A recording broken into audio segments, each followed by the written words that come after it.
go, we roll.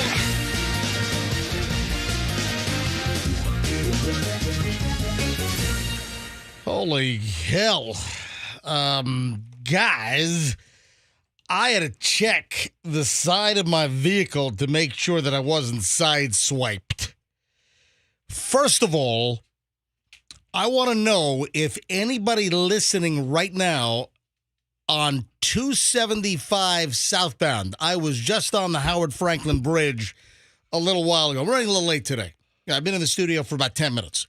But I was on the bridge, let's say, I've been in the studio for about 7 minutes.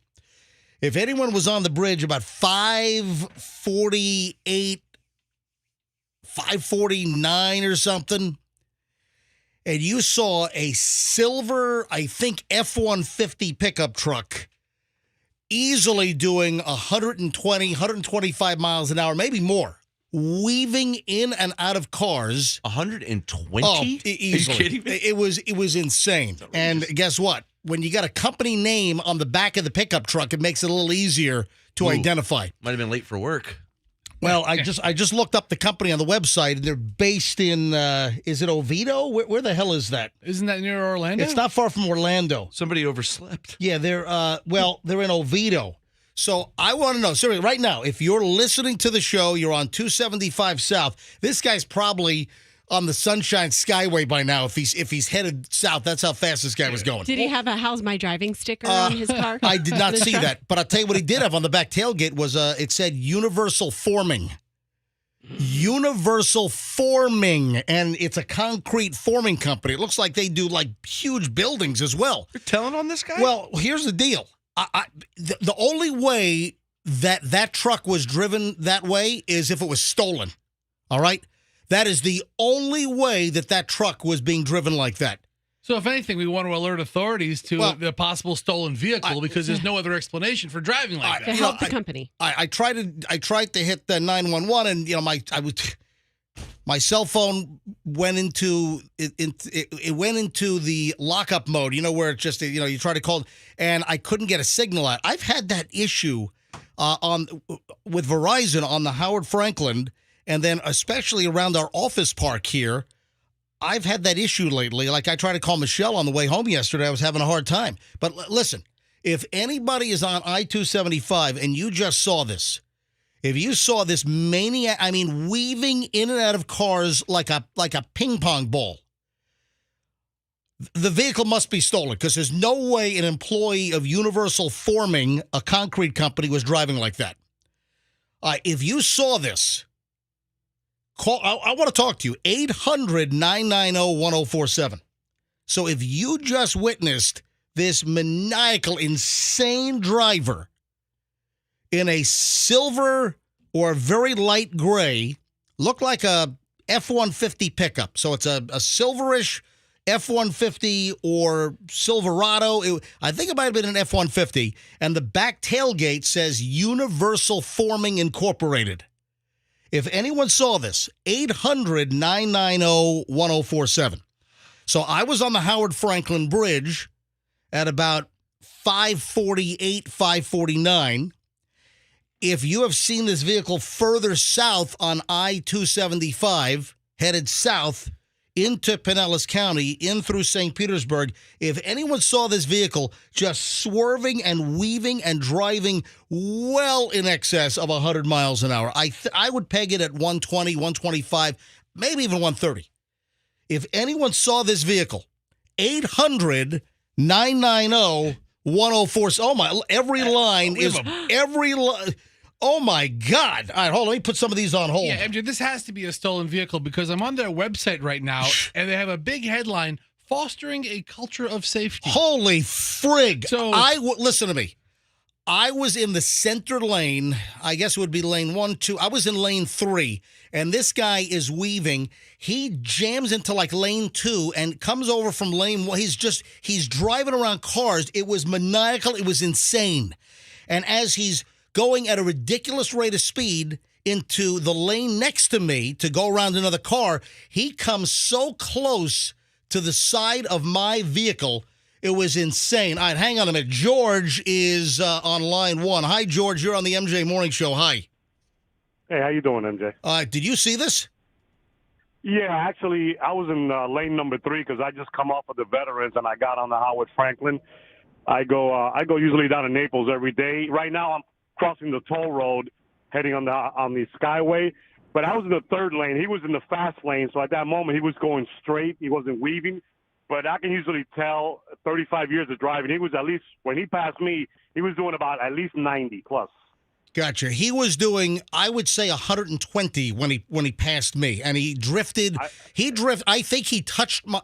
I got to check the side view mirror on the vehicle when it gets light outside to see if the guy grazed my side view mirror on the driver's side. If he was going that fast, wouldn't he have spun you out if he grazed you? You would have felt it. Oh, yeah. Well, no. If you just graze somebody, if you make contact, he could have spun me out. All right, so, George, the guy was just straight lining it fast? Straight lining, and I see him all the time. I got one better on that one.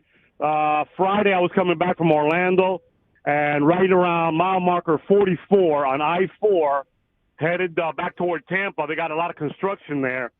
And a pickup truck passed me on the emergency lane, and I was in the slow lane.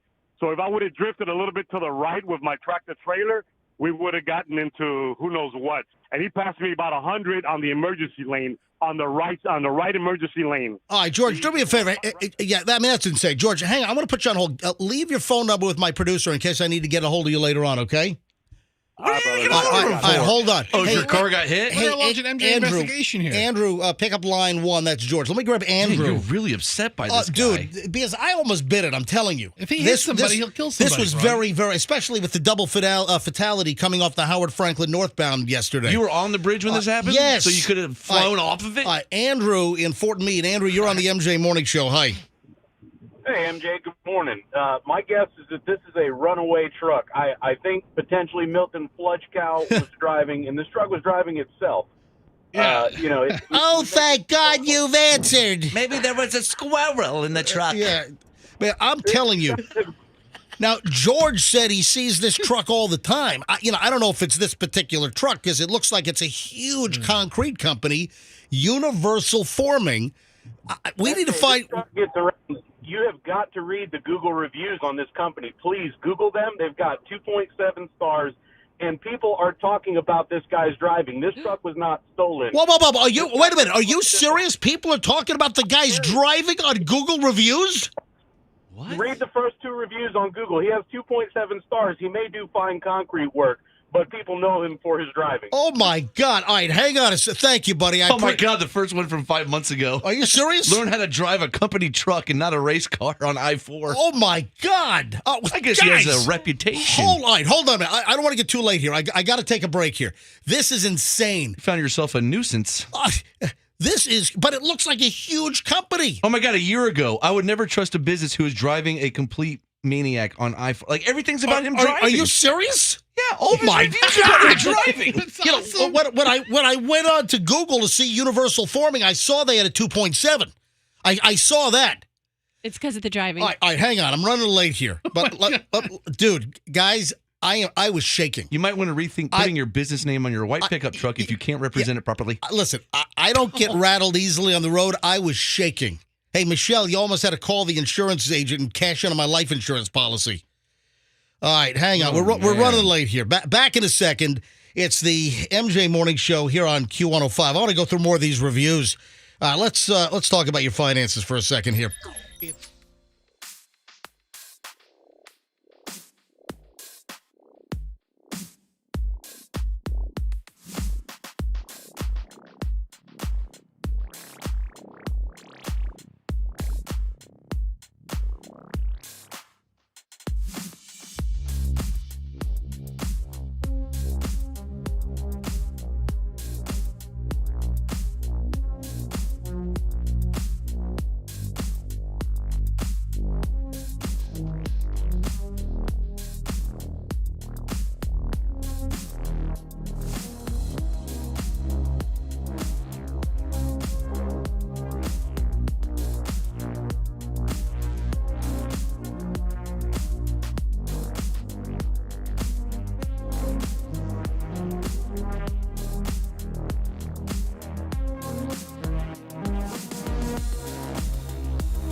MJ Morning Show on Q105. Guys, I'm still rattled. I'm telling you, man. This is crazy. And clearly my story is 100% corroborated. First of all, the first call we got saw the vehicle, claimed that he sees him frequently. That's weird. And then the second caller alerts us to the Google reviews. Listen, I've seen a lot of horrific driving on 275, on I-4, I-75. Listen, all over the Tampa Bay you're area. not like a driving goody-goody. It's not like you no. shun people who drive 5 miles over. No, I'm not a driving goody-goody. But this is the worst that I've seen in recent memory. This guy driving this Universal Forming Incorporated truck, which apparently it's a concrete forming company. The guy driving the Universal Forming Incorporated vehicle is the worst that I've seen in a long time as far as reckless speeding driving on the interstate, which, again, I was almost hit by this maniac he easily 120 miles an hour. Easily. So then we have the Google. You know what? I was going to talk about the fact that why is Amazon ringing my buzzer with a delivery at 5 a.m.? That's a little nutty. Now, granted, I was getting up anyway to do the morning show. But they don't know that. But should Amazon be ringing your doorbell with a package at 5 a.m.? You've had a really busy morning already. That was what I was going to bitch about. Everything's annoying you this morning. That was put on the back burner because I almost got smashed at high speed on the Howard Franklin Bridge this morning. If you're just tuning in, I'm on the bridge. I'm just going with traffic. I'm probably doing, 68 miles an hour, somewhere in there. I'm in the middle lane I'm in lane 3, and I'm just in traffic. Cars in front of me, cars behind me, and this maniac is weaving in and out, I think comes from the far left lane, and tries to pass a car there into lane number 2. And that's when, as he's swerving at ridiculous speed, that this guy drifts over the line and nearly sideswipes my... By the way, I'm driving a Fields BMW loaner vehicle because they picked up our X5 for service yesterday. So I was driving a Fields loaner vehicle because the valet came to the house and, got our X5 for oil change and service. So I almost got smashed in a Fields BMW loaner vehicle. Let me point that out. So at least it wasn't your car. Universal Forming's the name of this company. Dude, you got a lot of smart-ass things to say this morning, don't you, Froggy? Oh, my God. That's all I have. That's it. I mean, You're complaining about everything, and I'm making smart-ass comments about dude, it. I'm not I'm telling stories. I'm not just sitting here just rambling and complaining. I've got, serious stories to tell. Turning into Larry David. both of your stories are complaints, though. The Amazon guy and the driving guy. They are, but they're legit. They're intrusions. Yeah. They're crazy. So I'm on their Twitter page, and it looks like that this Universal Forming is doing the concrete work on the new Ritz-Carlton residences in Tampa. Okay. So that would be... Does it give him license to drive like a maniac? No, it doesn't, but that's what's bringing him to town if their company's out of Oviedo. Well, wake up a little earlier so you don't have to speed every day. Yeah, they have an Orlando office and a Boca Raton office, and both numbers look like they're the Oviedo phone number, a 407 number. And I called up just a little while ago. Their office is open at 8:30. Well, guess what? Guess who we're calling at 8:30 this morning? Universal Forming? Yeah, we're calling Universal Forming and guess. find out who the friggin' maniac is driving one of their pickup trucks. That's known for that kind of driving. Well, go back to the Google reviews. We're not making this up. This is insane.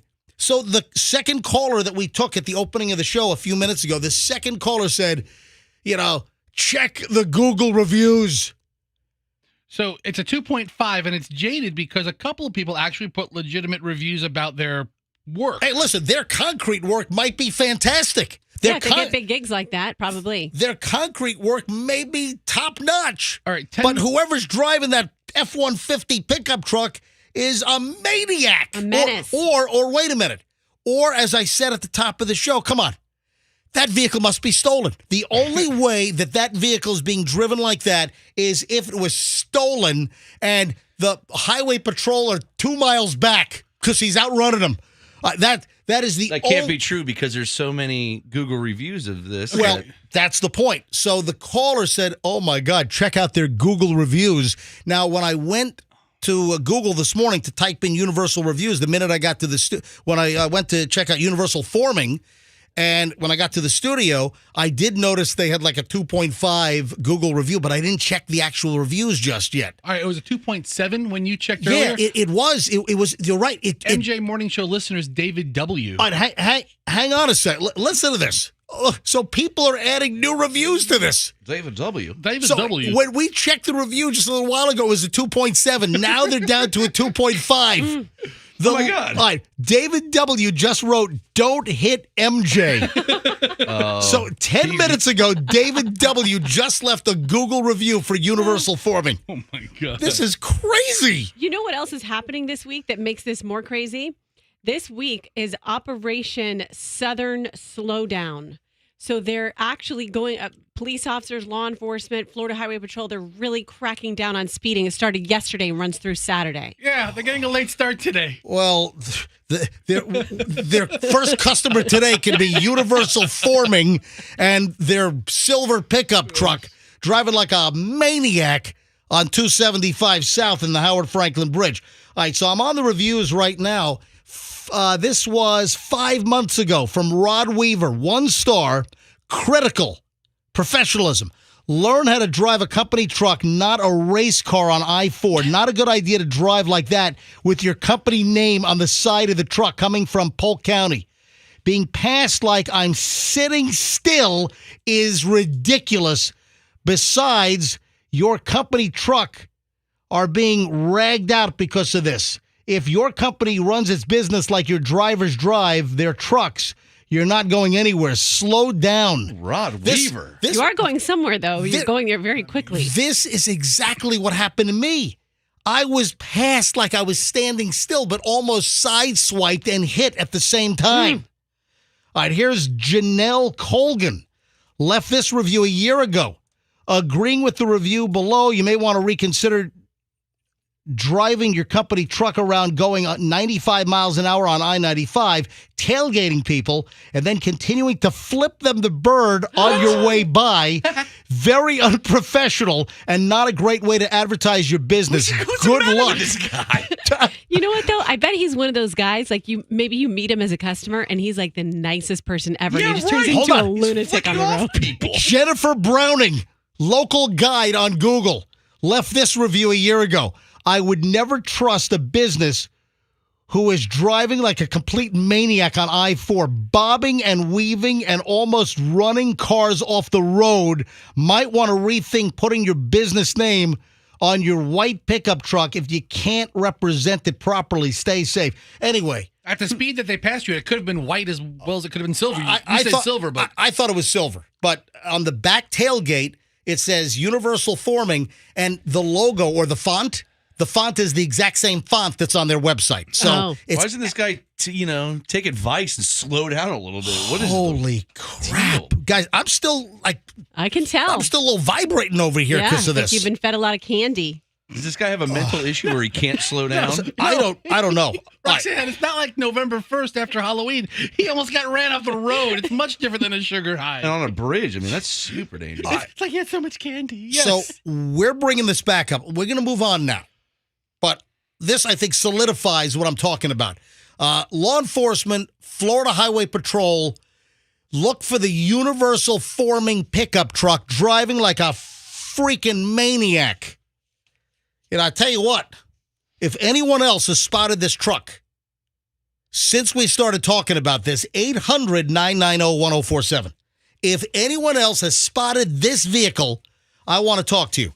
800-990-1047. Should have the guy call in and see what his deal is. 800. That's all we need is him picking up a cell phone while driving like that and calling up. All right. 800-990-1047. If anyone else has spotted this pickup truck, last seen on I-275 southbound. I saw him on the Howard Franklin, but man, I don't know where the hell this guy was going. All right. 800-990-1047. If anyone else has any stories, but we'll talk about this later on, because their office is open at 8:30.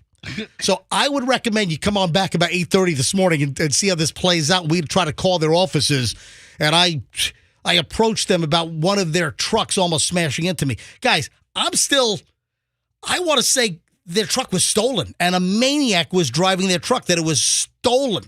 But then I see the Google reviews and maybe not. Nah, he's been profiled. That's right. what he does. All right, hold on, everybody. Talking about morons in the news. I got a pile of morons in the news next here on the MJ Morning Show on Q105. Stand by, please.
MJ Morning Show on Q105. It is 6:40. Wow. Morons in the news. You know what? I think I could just call it a wrap. We've already done morons in the news this morning, but I actually have legitimate morons in the news. Oh, before I get to the morning, we got a good stack this morning. The Mega Millions jackpot tonight, estimated at $530 million. Yes, I made a substantial investment into my future Yesterday? About $20? Yeah, $20, exactly right. $20. So you got 10 tickets at $2 a piece. I didn't get the Powerball. There's like some multiplier on it. I was gonna say, I never do I don't even know. I don't even understand it. What the hell is the multiplier anyway? I think if I win the $500 million, I'll be set. I don't need any kind of multiplier. Guys, you would never believe what I saw yesterday at the gas station. I was in line. What's the one? There's one called Gold Rush. Yeah, the scratcher, the Gold Rush All right, scratcher. how much are those? They vary. The Gold Rush is like $20 or $30, isn't it? Dude, the person in front of me got 50 of them. Somebody in front of you bought 50 Gold Rush? 50 Gold Rush cards. The guy was like pulling them out forever. It was like a roll of toilet paper. So that's how much 50. I mean, it looked like a homeless guy. Fester, look up quickly. How much is the Gold Rush scratcher in the? Hold on, Andrew. What is it?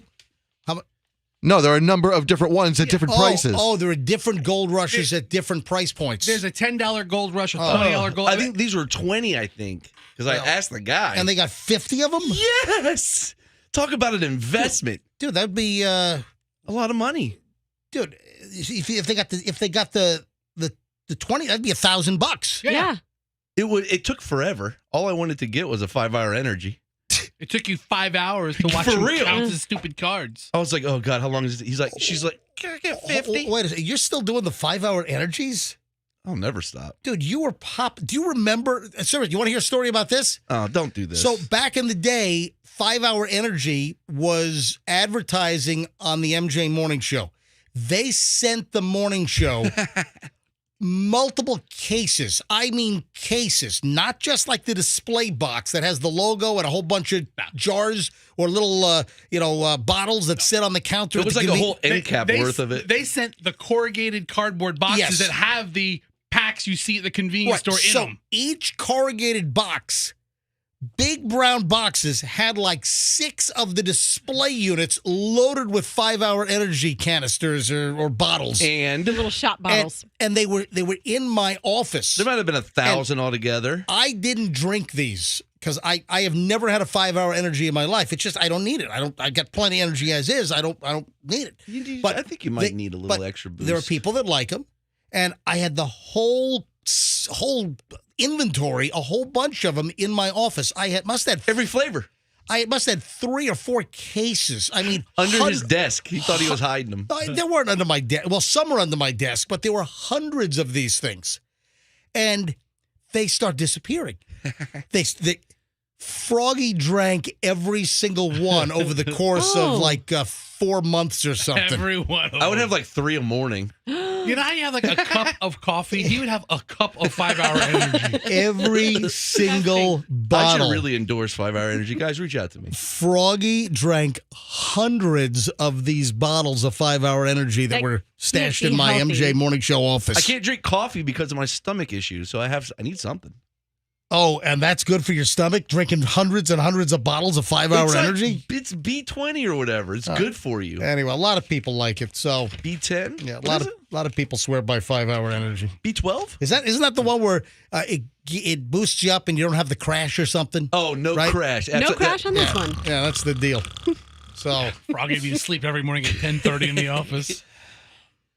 So you invested $20 in Mega Millions tickets because the jackpot is an estimated $530 million. And a lot of times, if there's a mad rush to buy tickets, which there will be nationwide, the actual number tends to go up when it's time for final drawing time. Yeah, we get that last minute bump. It's not much of an investment. If you really want to win, throw $1,000 into it, like the guy at the store with the Gold Rush. Let's do some early morons in the news.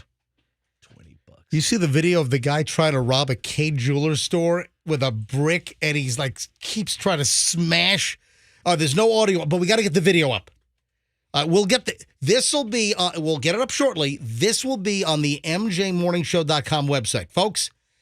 MJMorningShow.com. What are you laughing? You watching it? I'm just trying to think of every brick ends with K. Trying to think of their fun little song. All right. We will get this video up. I'm going to tell you the story now. The video will be up shortly. It'll be in the videos that we mentioned on MJMorningShow.com. We'll link the story. You can see the video. What is this guy using? It looks like just a brick, like a paver. Like a chunk of a paver. Like one brick? Yeah. This happened in Wisconsin. This criminal goes into a K Jewelers, has a rock, a stone, a brick in his hand, and he's trying to smash one of the glass counters right in the middle of the store to bust the top of it to then steal the jewelry out of the case.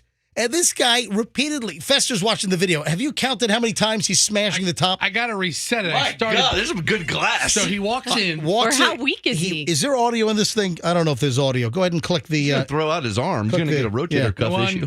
2, Yeah, there's no audio. 3. It's like bouncing off the glass.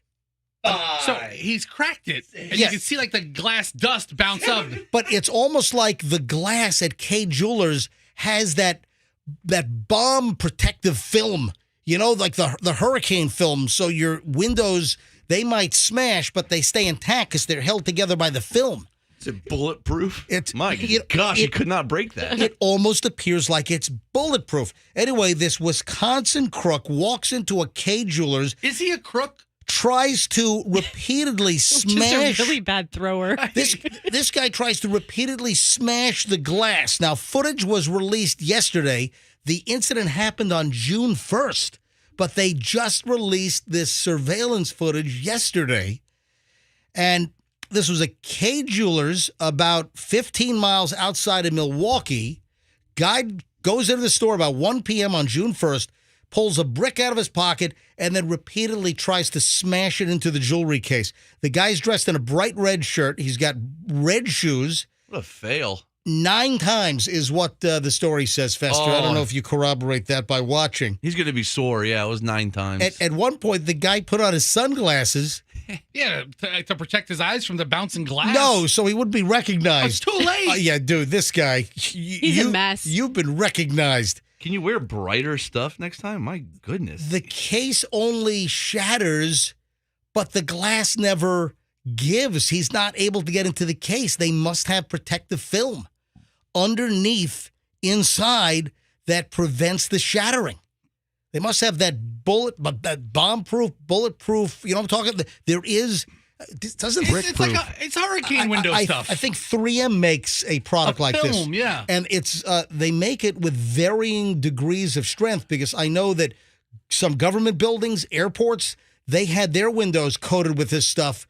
It was pretty serious stuff after 9/11. We put it on our displays as well, but there is an upcharge. I mean, this is nuts. Couldn't get in. Those are good displays there. The guy got into a tan Chevy Malibu, and there was no license plate apparently on the vehicle. Anyway, they've been trying to find the guy. How do you spell crook? Does crook begin with K? No, it ends with K. Every quick ends with K. Crook, brick. Crime is a C. Yeah. This is insane. All right, you got to see the video. He's just terrible. An epic failure. Yeah. Epic. He didn't even try any other piece of glass. He just stuck to that one. Well, that case was the one he was obviously trying to bust into. I want to know what was in that display. Was he trying to get like an engagement ring for his lady? It looks like there may be watches, at least in the Rolex. adjacent cases. I don't know. I don't think K sells Rolex. I don't know if there were. I can't see the items in that case, but the 2 cases next to it on the same island, it looks like they have watches in those cases. And maybe this guy really needed to tell time. I don't know. Maybe they got some sweet swatches. But this is absolutely the craziest video. The guy, a total complete failure, walks out with nothing. But Nothing. identified. Oh, there's clearly enough video here to ID this dude. He did a really cool like drop kick to the door. Yeah, I saw that. Crazy maniac. What a nut job. All right, I still have a second chunk of morons in the news. We got some local stuff. We've got a local idiot that called 911 over, well, you won't believe it, hold on, right here in Pinellas County, the morons in the news get even better next. And if you want to see the crook, video up at mjmorningshow.com. Go to mjmorningshow.com, click on videos that we mentioned, and the link to the story will be right there. And you can see this guy trying to pound the K jewelry case to no avail, no luck at all. Total insanity. All right, let's talk about the summer heat.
Hour. So at 8 o'clock, we'll give you today's 1K song of the day. We'll tell you what it is. It'll play between 9 and 5. Call up when you hear it. Be caller 7 and win $1,000 on Q105. Easy as that. Let's continue here with the morons in the news, and we get local here. We're getting low. We're getting crazy. We're getting local. We're getting mad, man, because this came from Madeira Beach, man. Oh, Mad Beach. Do you remember we had an argument like in the last month or so that I called Madeira Beach Mad Beach, and who was it that said that's not a nickname? It's not called Mad Beach. I'm like, yes, it is called Mad Beach. It was me who you're referring to, but I didn't say it like that. I just said I've never heard of it called Mad Beach. No, I think you tooted me up good. Meth Beach. Yeah. I got plenty of those here in Florida as well. There's a great documentary about Madeira Beach called Deckhands. You have to watch it. Are you serious? Oh my! It's about a couple, fishermen that go out and do real fishing. Yeah. And they sell it to restaurants. It's about that. Like catching grouper? But these two guys, they live on Mad Beach. They are the best. Wait a minute, are you kidding me? Alcoholic, drug addicts. Are you? Come on, you're making this up. Look it up. Is it- Deckhands is it- documentary. It's a Vice documentary, I believe. serious? Deckhand documentary? Yeah. And they're on drugs? And they're On catching the drugs. fish. The whole thing is them on drugs. It's Is it- amazing. Wait, Is the show named Deckhands? It's like an 8-part documentary. they're drugged up fishermen from Madeira Beach? Yeah, if you play and they have raves in their boat. Does their drug abuse affect their fish catching? Probably improves it. No, I mean it doesn't at all. They're Are they bad fishermen because they're all methed up? they're really great fishermen. So you Here, say play some audio here. raves on their boat? I think you're making this up. So what kind of drugs do they Look do? at this is their boat. This is what they do at night. Are you serious? All right, just fast forward in a little bit because I think it's just the beginning. Deckhands. And tears up stuff and just till they throw him in jail. Wait, well, hold on. Roll that back. Roll that back a little bit. Yeah, he worked for me. Scotty gets off his medicine, and he goes bonkers and tears up stuff and just till they throw him in jail. You got to see these guys. Are you serious? You got to see these guys. There's They're two in guys. space. Scott Space is a deckhand, and he's in a kayak. I've driven down Madeira Beach and seen these guys walking. So I don't have real medical insurance or none of that. Anyway, all right. So I'll send it to you later. I thank you, Froggy. Everybody check it out. Deckhands if you want to know what Madeira Beach is really like. About drugged up That's deckhands. That's great. Anyway, well, let's talk about the latest incident at a Madeira Beach. Okay. Yes. A heavily intoxicated, this is according to the police report, a heavily intoxicated guy here in Pinellas County, Madeira Beach, was arrested over the weekend for calling 911. 911, what's your emergency? Yes, my girlfriend wished to eat Sour Patch Kids. Yeah. Might have been one of these guys. Maybe it was one of the deckhands. Seriously. Could have been. Oh, my God. They do find a chocolate bar that is laced with something and eat it during that episode. So. Guy calls 911 Saturday night in Madeira Beach saying his girlfriend wished to eat Sour Patch Kids. Now, according to the arrest affidavit, it doesn't exactly say why Joshua Larson, 37, phoned 911 at 11:45 p.m. this past Saturday night. When asked about the call by a sheriff's deputy, Larson smiled and walked away from the cops outside of his residence in Madeira Beach. Larson allegedly struggled with deputies as they sought to place him in handcuffs. Oh, in the report, it says an electronic control weapon was used to take him into custody. That means that he was tased. An electronic control weapon. That's what that was. That's a fancy name for it. Yeah, an electronic control weapon. Just Never heard that. Just say tased. I grabbed my yellow taser. I deployed the taser. The guy got barbed and got zappilated. I love it when they just straight plank and they fall forward when they get hit by those things. Guy was charged with misuse of the 911 system and obstruction. He was booked into the Pinellas County Jail.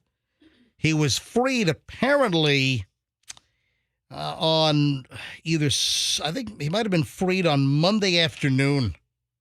What a crummy night. You go from just trying to do something nice for your girlfriend and get her some candy, and then you end up getting tased. Where do you see that he was trying to do something nice and getting her some candy? She wanted. Well, that's what he was doing, obviously, when he called 911. He was trying to get something for her. I don't know. He calls 911 and said that his girlfriend wished to eat Sour Patch Kids. Yeah, that's what I'm saying. That's exactly what I'm saying. I don't know if that meant that he was trying to do something nice. I love you, baby. And do Valentine's Day in July and get him some Sour But it Patch sounds like Kids. to me. Yeah, my girlfriend wishes to eat Sour Patch Kids. Come over and tase me. Oh, my God. Anyway, they booked him. I guess he was freed on his own recognizance. This is a weird story. He was ordered by the judge not to consume alcohol. He's been fitted with an alcohol monitoring device. This dude, Larson, was also arrested last November for apparently shoving his girlfriend and knocking her phone from her hand during an altercation in their Clearwater apartment. Whoa. Prosecutors declined to pursue misdemeanor domestic battery charges on that one. But I don't know why the Sour Patch Kids come into it. Also, we don't know whether the victim that allegedly had the altercation with him back in 2021, we don't know if it's the same woman that apparently wanted to eat Sour Patch Kids candies. So the judge told him to stay away from alcohol. Yeah. Did the judge say anything about Sour Patch Kids? You ought to stay away from Sour Patch Kids. You got it? I had a friend that he ate a bag of Sour Patch Kids. He had an allergic reaction and his tongue blew up and had crevices in it. I don't know, some sort of sour thing. So the whole sour thing? Yeah, we were at my birthday movie. Ernest Goes to Camp. What? And he was sitting next to me. And I'm like, what are you laughing at? It's a great movie. Ernest What goes birthday to. was this? Were you 10? Yeah, it was my 10th Hey, birthday. Vern. Hey, Vern. Hey, Vern, we're going to go camping. Hey, Vern. And I look over, and my friend Nick is like, what's the matter with my tongue, Michael? And he stuck it out, and it looked like a baboon's ass. Oh, gross. Hey, Fester. It was like, it was like, oh my God, look, you got to go to the hospital. Ernest Goes to Camp came out in 1987. Yeah. Okay, it was my 7th birthday, Yeah. 8th birthday. The Ernest movies could be the worst movies ever No, Ernest made. Goes to Camp is hilarious. Ernest movies are the worst. They're terrible. They when are, he puts the plunger in his face and he goes, all right, guys, come on. All right, Fester, I need you to Google something. Okay. you know how Ernest got his start? I know the whole story. I saw a documentary about it. I Yeah, bet. yeah, right after the Madeira Beach Yes. drunk boaters. I have some bad breaking news on that. What's one that? of those guys, I'm trying to confirm it, but I've been told by a texter that one of those guys on the Madeira Beach, No. dead. No! Really? Well, they put his body out to One sea. of the drunk boaters? Yeah, one of the drunk From the boaters. Madeira Beach, Again. like blitzed fishermen? Deckhands. Yeah. Oh, real That is deckhands. so Yeah. sad. I know. Not surprised at all. All right, Fester, I want you to Google something. Okay. I want you to Google swollen tongue from Sour Patch Kids candies. Oh, there's got to be pictures. Yeah. Swollen tongue from Sour Patch Kid candy. It popped up. Oh, wow. It did pop up. It is a Google suggestion. All right. This happens because the same acid in our sour candy makes them so delicious to some of us can also make your tongue sore, painful, and can cause the top skin layer of the tongue to peel off. Yeah, that's what it was. It was like peeling like a reptile. Is there pictures? Hit images. His tongue was molting from Sour Patch Kids. Hit images. All right. So, images. I want to see some pictures. Oh, that's so gross. You don't want to see him. Oh, there's right there. Yeah, there Uh-huh. are. Chrissy Teigen's tongue is peeling from eating too much sour candy. Ew. Ew. Oh, it's Chrissy Teigen. It's always, Yes. always an issue with her. But yeah, that's what happened to Nick during Ernest Goes to Camp. She's got her face in everything. She's even got to get into swollen tongues with, She's like, I got to get in on this. Let me eat a bunch. with Sour Patch Kids. Nothing is sacred to her. Holy hell. I found a shrimp tail in my cereal too, guys. Well, dude, you're lucky that his tongue didn't swell up to like the size of a softball, and then It was swollen. it could have choked him. He could have like choked on his own tongue. There's a whole Yeah. article, How to Heal Your Tongue After Eating Sour Candy. See? These pictures of swollen tongues are scary. Hey, listen, I'm telling you, what if this guy died at your 7th birthday party? Well, he would have ruined the awesome movie. That would have been terrible. You wouldn't have known till after the movie, right? I would have known what happened with the camp, and if the guy tore it down and you built. would have watched the whole movie. He would just sat there dead Oh, probably. until yeah. all the kids get up and leave, and Phil's like 1, 2, 3, 4, 5. Okay, we're missing somebody. Nick. Nick. Unbelievable. By the way, if anybody knows where I can find Ernest Goes to Camp, I can't find it anywhere. I can't find Is it not streaming it. somewhere? It's not streaming You don't. anywhere. That's because all copies were destroyed because All the other it's Ernests so are out bad. there. Maybe it was in the Universal fire. Ernest Goes to Jail is out there. I see them on eBay. Yeah, I think that was mostly probably buy an old DVD or VHS tape for that matter. So classic. All right, man. I haven't even gotten through all the morons in the news. We'll have to sprinkle more in. Hey, you know when you're supposed to hold the door for somebody at a store? Like you're walking out, you hold the door for Yeah, someone walking common out. courtesy. We got a big problem with that coming up in just a bit. Also, speaking of judges, so the judge in the Sour Patch Kid case, that judge told him, what did the judge say? No alcohol. No alcohol. No alcohol. All right. No Sour Patch Kids. I have another judge story. Insane. We've got audio from a judge and a plaintiff and a defendant in a Zoom court hearing that is bonkers. You got to hear this. So that's coming up in just, we got a lot. We are loaded. The long chunk of the MJ Morning Show begins next here on Q105. Now, our good friend, Don the IT.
mean, you had good deal. It was a personal encounter, and he's a great guy. You had good dealings with Craig Latimer. Yes. Some personal experience with the Hillsborough County Supervisor of Elections.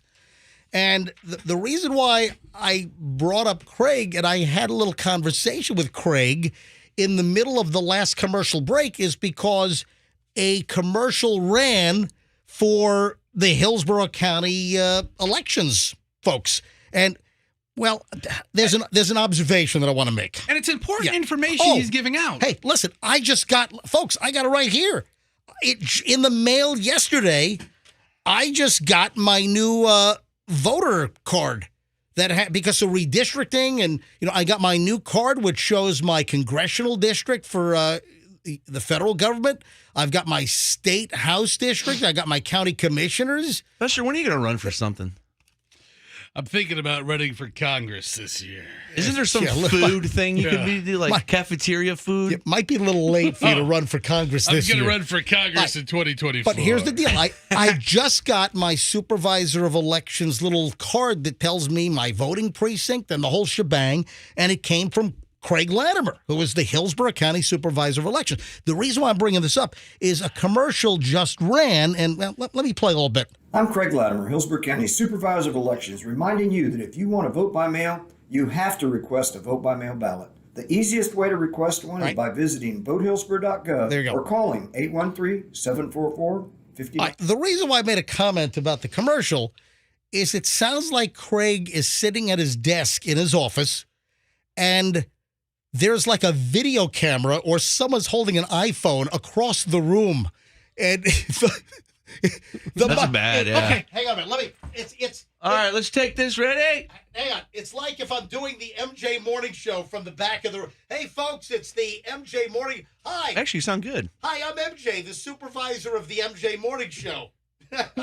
So I was thinking... A little echoey, but okay. I was thinking bathroom stall. Well, what I offered, I'd like to just offer Craig Latimer my broadcast expertise, and for the next commercial, I'll make sure the microphone's actually in front of his face.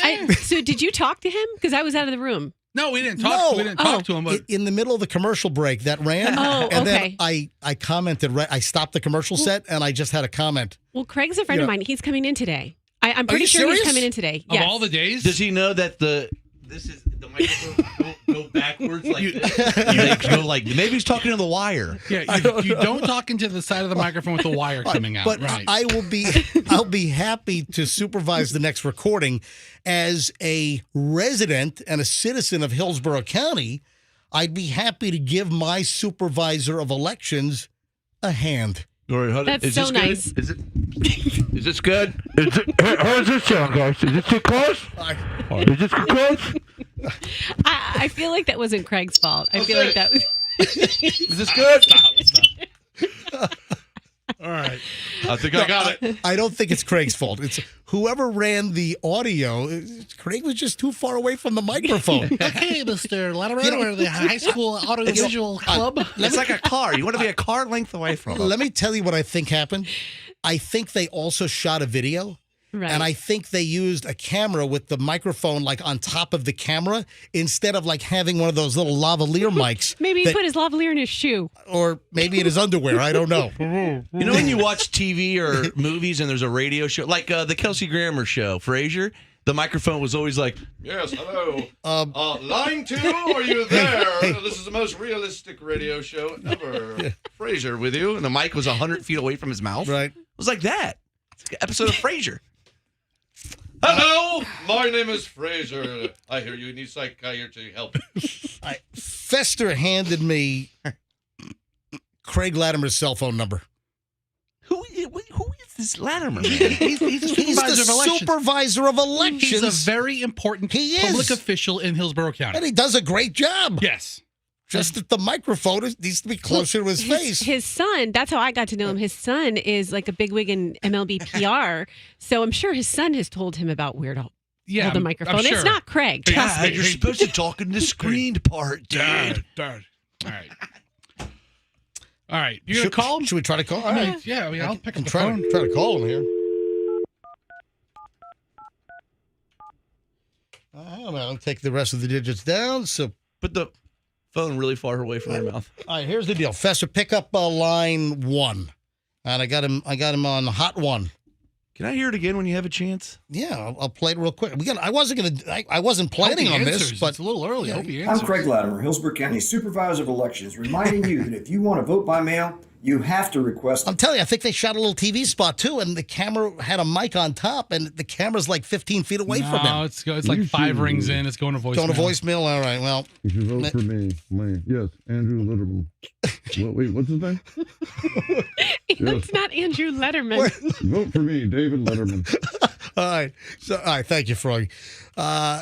Is Fester leaving a voicemail? It's still ringing. I'm like 10 rings in. It's not still even ringing? tripping to voicemail. All right, it's not going to pick up.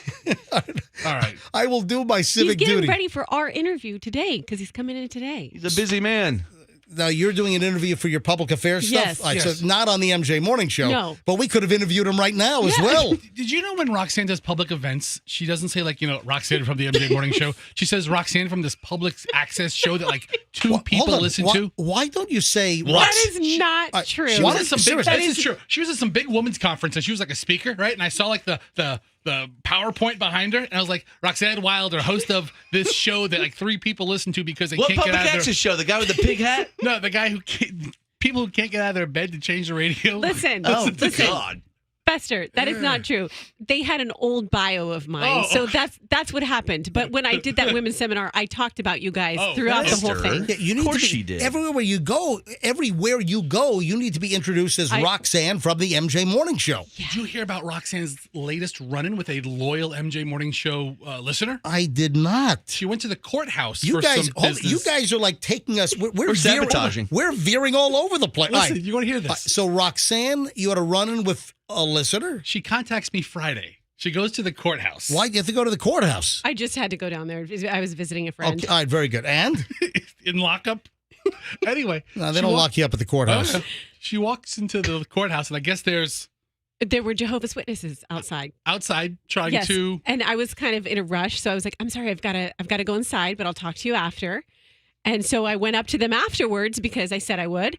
And so then they were handing me some pamphlets, and then one of the guys was like, "Wait a second, Did you get your complimentary copy of Watchtower?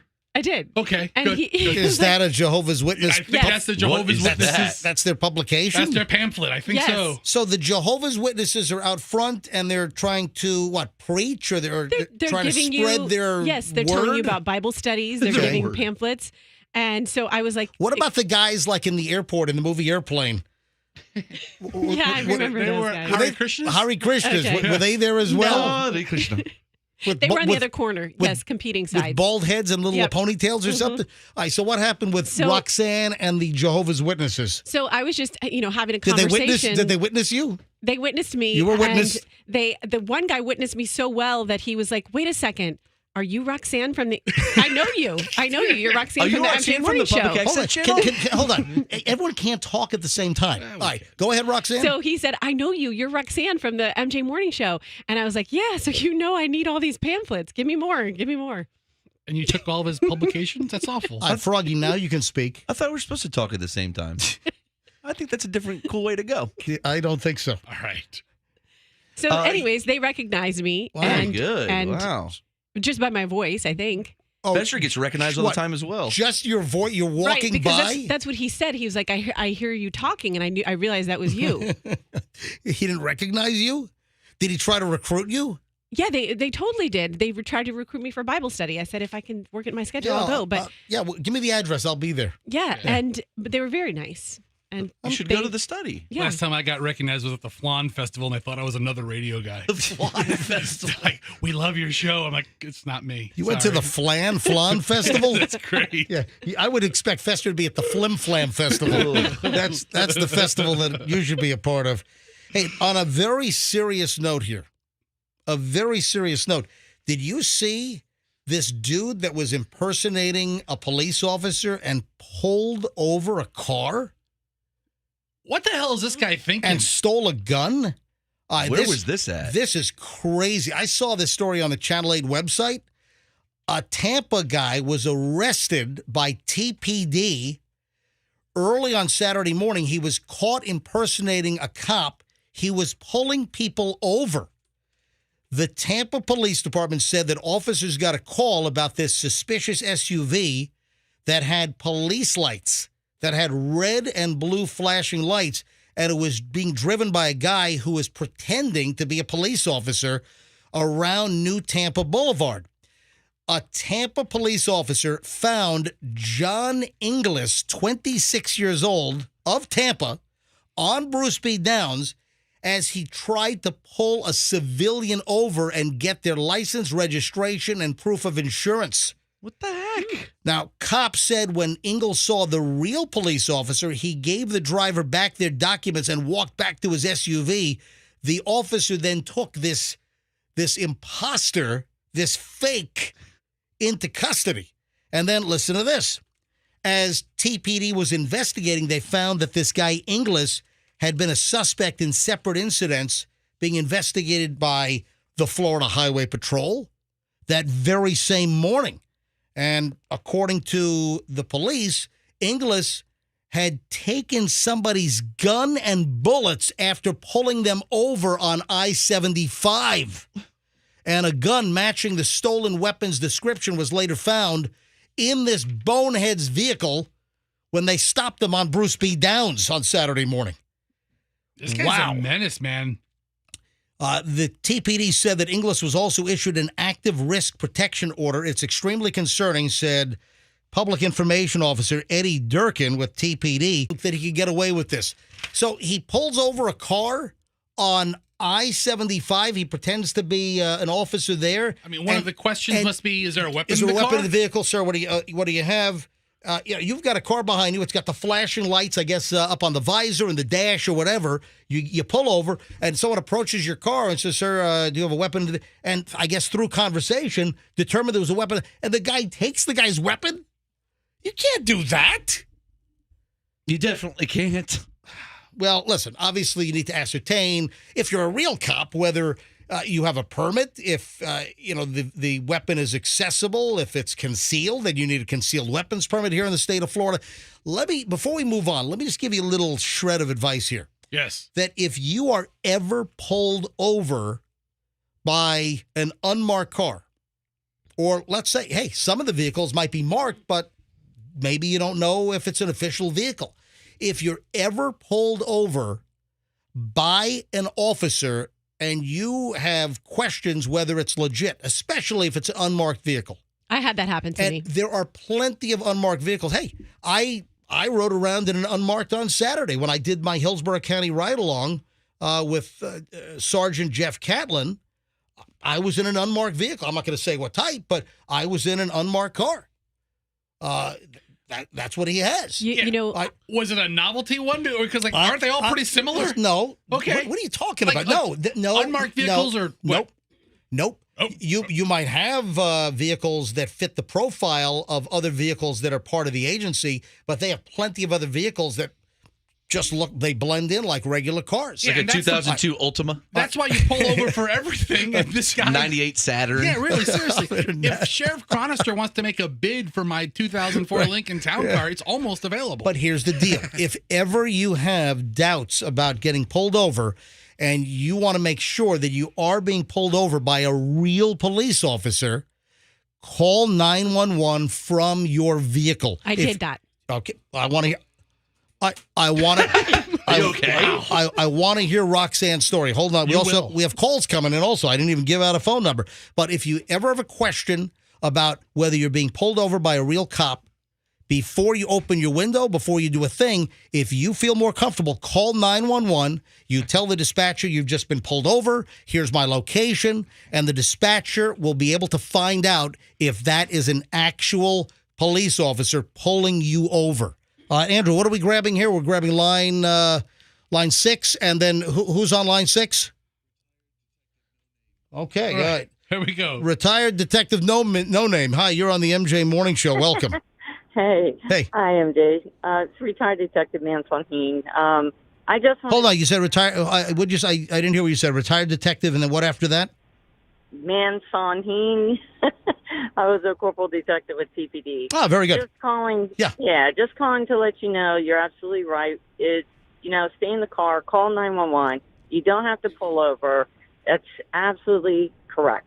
100% what you just said. And the fact is, if you're driving and if you don't pull over right away, if you call 911, that should shield you and protect you that you were nervous. Absolutely. And you call 911. If you don't immediately pull over, don't think that you're about to get your charges enhanced. If you're on the phone with 911 while trying to figure out if you're getting pulled over by a real car, I think that covers your butt. Also, retired detective, would you also agree at night, if you're pulled over in a very dark area, you also have the right to go to a lighted area like a gas station or something to that effect?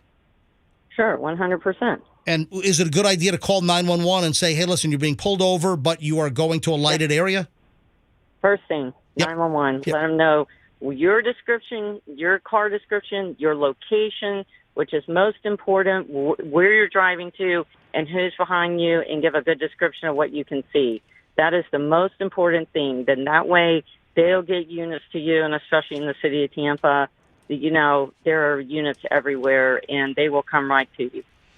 So it doesn't matter where you are. It's not just Tampa, but any police agency. Any police agency, if you have any doubt about who's pulling you over, just call 911 and give them all the details where you are and all that. Hey, retired detective, how many years with TPD?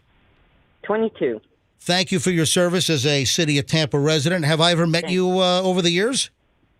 Through the years, I'm sure we've met off and on, but I just want to say it was an amazing honor to work for the City of Tampa for 22 years. And we appreciate you guys also with all the information you give us. So you have a good day, MJ. Well, thank you. I appreciate you calling in. Look at that. We didn't even give out the number. We got cops calling in. Fantastic. All right, you got the MJ Morning Show here on Q105. We've got the $50 PDQ gift card. We'll give that away sometime this morning. Also, in 19 minutes at 8 o'clock, we'll give you the Q105 1K Song of the Day. We will give you the song title. It'll play between 9 and 5 today. When you hear the song, you just be caller 7. You win $1,000 right here on Q105. Was there?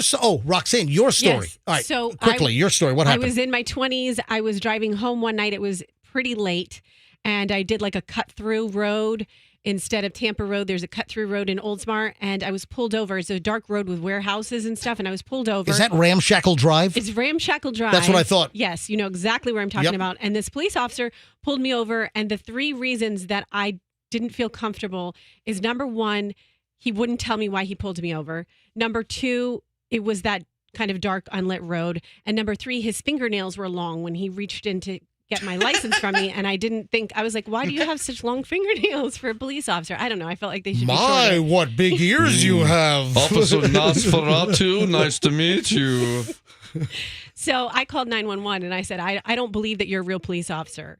And I called another police officer. How offensive. Wait, were you right, or was he actually like a deputy or something? He was, but it's okay because What do you have, a blackjack dealer coke fingernail? What do you have going on over there? I'm usually undercover drug busts. What if he's a really serious acoustic guitar player? Yeah. He finger picks. You got to be better safe than sorry. He's like Esteban. All 3 of your assumptions were false. It was a legitimate sworn officer. Well, let me just tell you. What do you have, Lee press-on nails? What this guy have? And they're pink, sir. I don't. He's trying to work out his kink. You couldn't get him off before his shift. Was his name Officer James Gum? Yeah. I just had a bad feeling. Excuse me, could you step out of the car? Wait a second. You're too skinny. You're not a size 16. We're going to let you go. Just because he was a real officer doesn't mean I'm very pro law enforcement, but doesn't mean that my bad feeling about him was incorrect. I wonder how many times that happens to cops. If somebody's like, "You're not a real cop," and the guy's like, "Are you kidding me? Look at his whole uniform. Look at my car." Hey, sorry, it's 100 degrees. I'm wearing a bulletproof vest. I'm a real cop. But there's plenty of YouTube channels about fake cops. Though. There are plenty of stories about cop impersonators. They grab the cop supply catalog. They got their whole car outfitted. They've got all the lights going on. They have the utility belt. You could even buy those bulletproof vests that say like police or sheriff on them. You've got many cases where people have impersonated police and have pulled folks over. There's 2 channels that are great.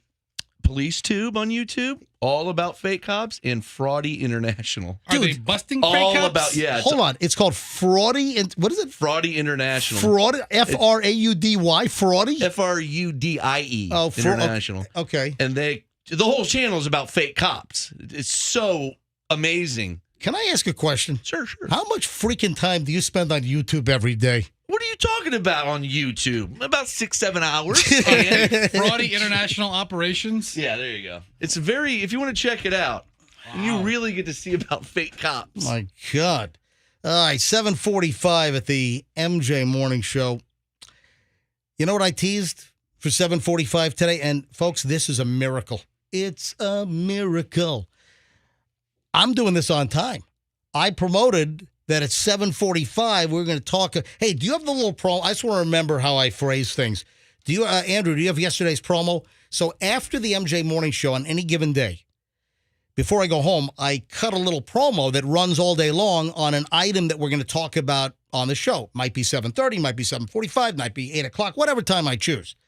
So, Andrew, do you have the promo from yesterday? All right, roll the promo. Listen to this. Go. Something just happened at a wedding that left the guests speechless. What was it? We'll tell you tomorrow morning, 7:45, MJ Morning Show on Q105. All right, so that ran all day yesterday over great 80s and more song intros. What happened?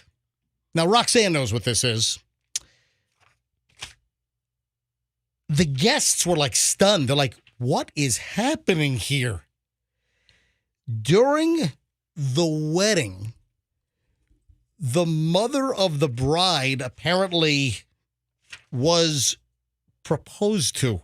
So you've got the wedding of the daughter and her fiance, but then during the wedding, you have another wedding proposal that happens during this wedding. What an upstagey mom. Who would do that in this room? So guests apparently were shocked. Froggy, what are you suggesting? I'm just picturing. I'm just saying. Fast forward like 25 years at Evelyn Jade's wedding when we're all sitting at one table and there's Doug. Roxanne, I'm ready to finally tie the knot. Oh my God, Mommy's thirst. Evelyn Jade's husband Chet is there. Like, what's going on, man? Shit. Doug, Dad, what's going down? The bride's mother gets engaged during the wedding. I mean, there's somebody in the room that's known for one-upping others' stories. Who's that? Oh, that's happened to me, too.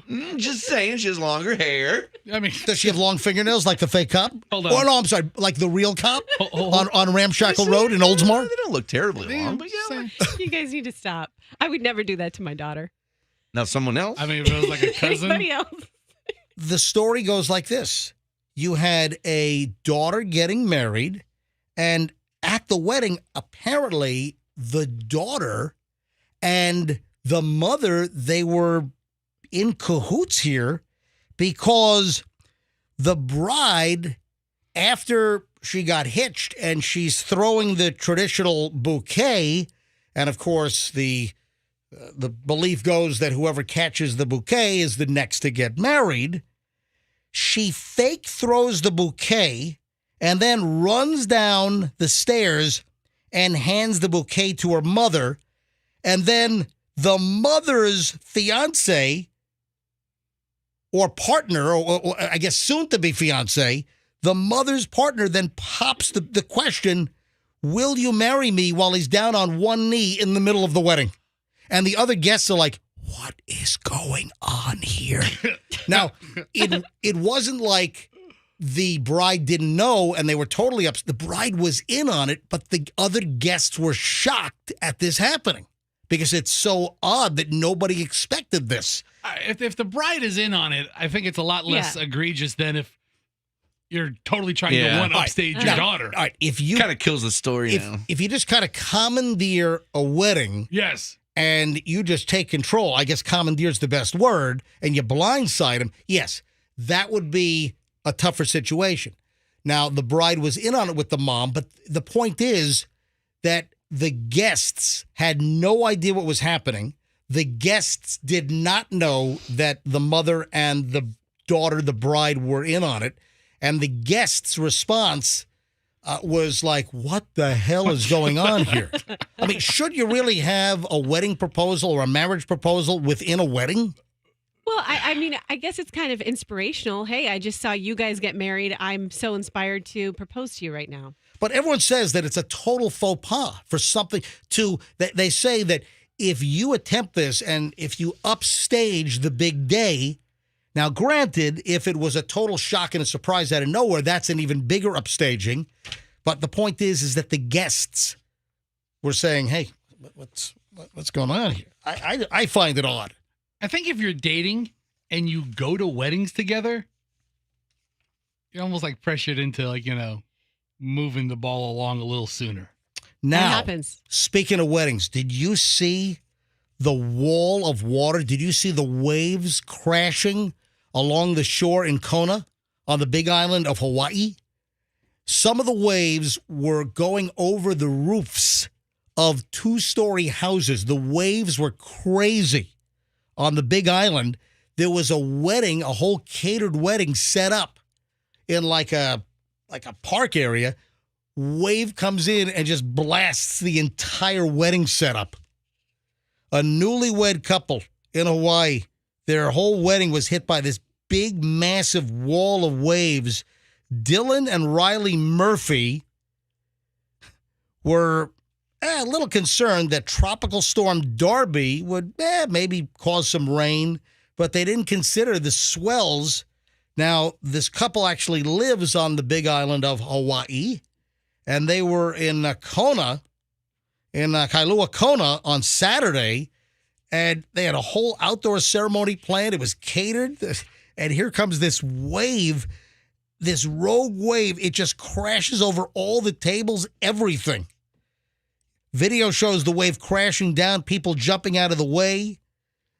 It just takes out the tables, the chairs. Exactly. Now, the centerpieces. Now, apparently the cake was saved, though. Because it's not raining. It's not rain coming down. It's just the waves crashing into it. It was a rogue, crazy wave. Hey, do me a favor, Andrew. Can you get this video also? Get a story link up. Is it up already? Was there audio on this? All right, hold on. We do have audio, so hang on a minute. We got audio of what actually occurred. Listen to this. This is the natural sound.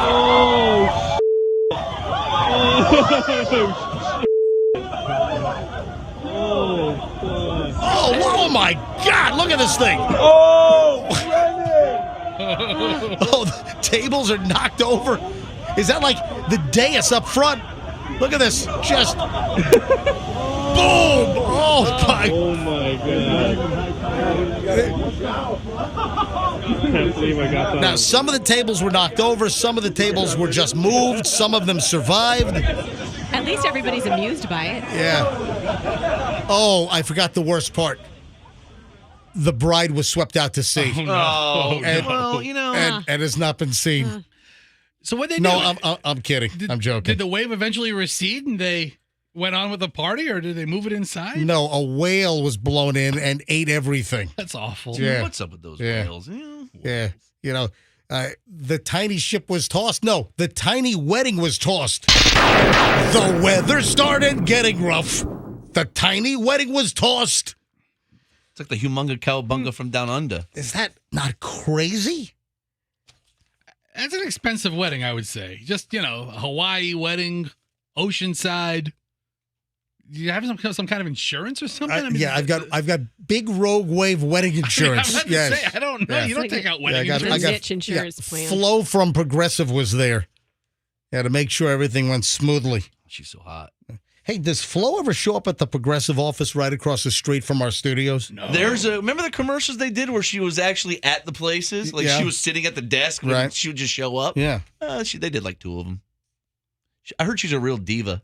Flo from like Progressive. She has a rider and she slaps her assistant in the face. Yeah, I could see her being like that. I have audio from an insane encounter with a judge, a plaintiff, and a defendant over the nuttiest case you can imagine. This woman in Michigan is suing a guy for $10,000 because they had a bad date. This guy apparently met this woman, one date, and the woman is suing the guy. And it goes bonkers during the hearing. I mean, absolutely nuts. Here are the details. First of all, the woman is yelling at the judge over a bad date. So here's what happened. There's a 9-minute plus Zoom video of this judge up in Michigan. You've got 3 boxes. You got the judge on one of the Zoom screens. Then you've got the plaintiff and you got the defendant. Judge Herman Marable Jr. This is in Flint, Michigan. Maybe it's the lead in the water up there. I don't know. This judge, he about had enough of Quashante Short. Now, Quashontae, right? Would it be Quashante? Quashante? Anyway, I'm going with Quashante. Quashante Short sued a guy by the name of Richard Jordan for intentional infliction of emotional distress because of one date. One date. Must have been a terrible date. I don't know. I don't know what the hell happened. You got to hear this audio. Now, TMZ is where I saw the story first, and they got a hold of the legal docs. They got a hold of the video. Now, the suit was first filed back in 2020, so a while ago, and it alleges that this Richard deliberately and intentionally hurt her when he did not show and left on her mother's birthday, and then her mom had just passed away, apparently. So she was ultra upset because it was mom's birthday, mom had passed, and then the date didn't show up. So during the hearing, Richard, who was the date, he's kind of quiet. He's just watching this whole thing just unfold before his very eyes. And he's trying to explain, man, this is just a waste of the court's time, that he's being sued for $10,000 because of a bad date. Now, the judge is at his bench, and you can see the judge has a clerk right next to him. Then you've got this Richard dude who is the defendant who's getting sued for $10,000. And then you have this Quashante Short. Looks like she's in an airport. She literally is in an airport. Yeah. I'm telling you, she's in an airport. You can see baggage claim. Look right behind her. She's doing her whole hearing in an airport with baggage claim in the background. That's Bishop Airport in Flint. Is I think so. I've flown into there all right, before. well, there you go. Yeah. It's the Flint Airport. Look at that. You can see the luggage carousel. You can. You got to hear what happened here between the judge and Quashante. Quashante is screaming at the judge. All right, listen to this. I'm looking here. What is it? Intentional infliction of emotional distress? Yes. Is that the claim? Yes, okay. It is. That's not something that's really justiciable in district court. I'm sorry. I can't hear you. I said that's not something that's justiciable in district court. That has to be brought in circuit court. So you said it's not permissible in district court. It has to be taken to circuit court? That's an equitable action, yes. Mm-hmm. All right, so that's how it starts. Now, he said not permissible. Justiciable. He said justiciable. But, permissible. Okay, I'll go with that. Right. All right, now listen. The judge seems to be very clear so far. All right, listen to what happens next. If he responds and his response is a lie, it's perjury, then my documents will prove that he lied in his response. No. It's his version. First of all, do you understand what perjury is? Yes, I understand perjury is a lie. I know what perjury means. Perjury is a statement, a false statement made under oath. So exactly, and I got documents that prove he was lying. You don't understand. It's a false statement made under oath. Under oath. That stated a lie. When did he testify to something that he lied about? Wow. It's a false statement made under oath. Bottom line is, you said it's a criminal offense, so I will send it to circuit court. Are we done here? No, you don't understand, ma'am. You don't understand. Are we done here? Can you believe this woman? Are we done here? To a judge like that? She is talking. This judge has the patience of hold on. a saint. This judge is a little lippy here. He's like I don't think. I like this judge. This judge is not lippy. The judge can be whatever they want. They're a judge. No, they can't. Judges get reprimanded all the time. He's like, I don't think you understand. Except for the judge in Seminole County recently that was cursing at people. This judge, that guy. This judge is coming off a little confrontational. No, he's not. No, he's not. Festa, you're wrong. Oh, come on. All right, hang on. Let's continue. Perjury here? is. Perjury exactly what perjury means. I know exactly what perjury means. I know what perjury means. Are we done no, here? You don't. Is it a criminal offense or not? What statement? I don't see anything in the complaint that says he made some false statement under oath. Because you don't know what happened. You're on the outside looking in. You don't know anything. But you're the plaintiff. Wait a minute. You are the plaintiff. You have to lay out your allegations properly. Are we done here? No, we're not. Exactly what perjury means. No, we're Do not. insult my intelligence. You have to do not insult my intelligence. You have to lay your. Please do not insult my intelligence. Your complaint out. You have to allege this in the complaint. You have not. Please do not insult my intelligence. Look at the defendant while she's talking. This He's just got his head in it. She's doing this in the middle of you say it's the Flint Airport? It looks like the Bishop Flint Airport. Yeah, right there. I mean, she's clearly in an airport because you can see the luggage carousel behind her. So one of the texters just said that this woman sues people all the time, and I'm trying to corroborate that. Oh my! And I did find God. a lawsuit of her in small claims court against AT&T. Hold on, there's more. Hey, I got 3 other sound bites. It amps up even more. Hang on a minute. Can you believe she's yelling at the judge like this? Are we done here? Why doesn't this judge hold her in contempt of court? Can you hold somebody in contempt over a Zoom call? Yes, of course you can. You're sworn in. How does that work? You swear out a contempt warrant, and then you issue a warrant, and then you can have her picked up at the Flint Bishop Airport, apparently, by Baggage Carousel 1. All right,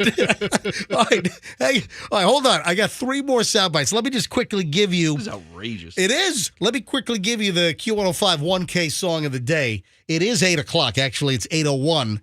The Q105 1K song of the day is The Boys of Summer, Don Henley. The Boys of Summer, Don Henley. When you hear that between 9 and 5 today, Don Henley, Boys of Summer. Be the 7th caller, 800-990-1047, and win $1,000 from Q105. It'll happen today. And a Q105 listener like you will win $1,000. So good luck. All right, Froggy, you enjoying this? This is fantastic. I love judge audio like that. I feel like judges have the power to do whatever they want. Like the one that gave that girl more time because she was being lippy. That's not true at all. No? I know a judge or two. I like a sassy judge. All right, here is the 3rd soundbite. Do not do that. Do not insult my intelligence as if I do not understand what the word perjury means. Do not.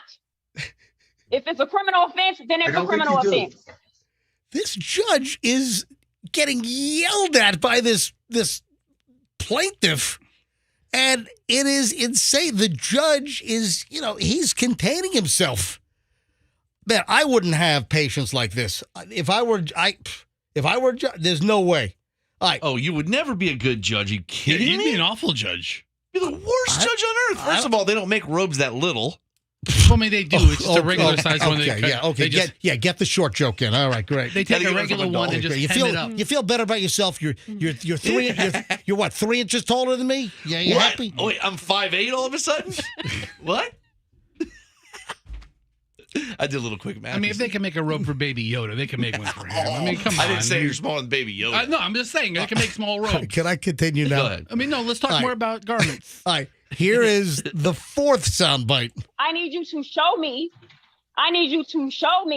the document which states that intentional infliction of emotional distress is indeed and in fact a criminal offense, because that's the original offense that was placed on there. Listen to her tone. She's instructing the judge. Never said that. I never said that. Yes, you did. I never said that. Yes, you did. No, I did not. Ma'am. Yes, you did. Listen. I'm not going to sit here and go back and forth with you. I will repeat to you what I said. I'm not either. I'm not either. I said that's two that charges. intentional. So you need to be quiet while I'm talking. All right, finally, the judges say you need to be quiet. Why don't you shut your mouth while you're speaking to me? Oh, now he's had enough. Judge MJ. Shut your mouth while you're talking to me. All right, here we go. Quiet. Mute. Can you mute her, please? Because perjury is All right, now the judge is asking the clerk to mute her.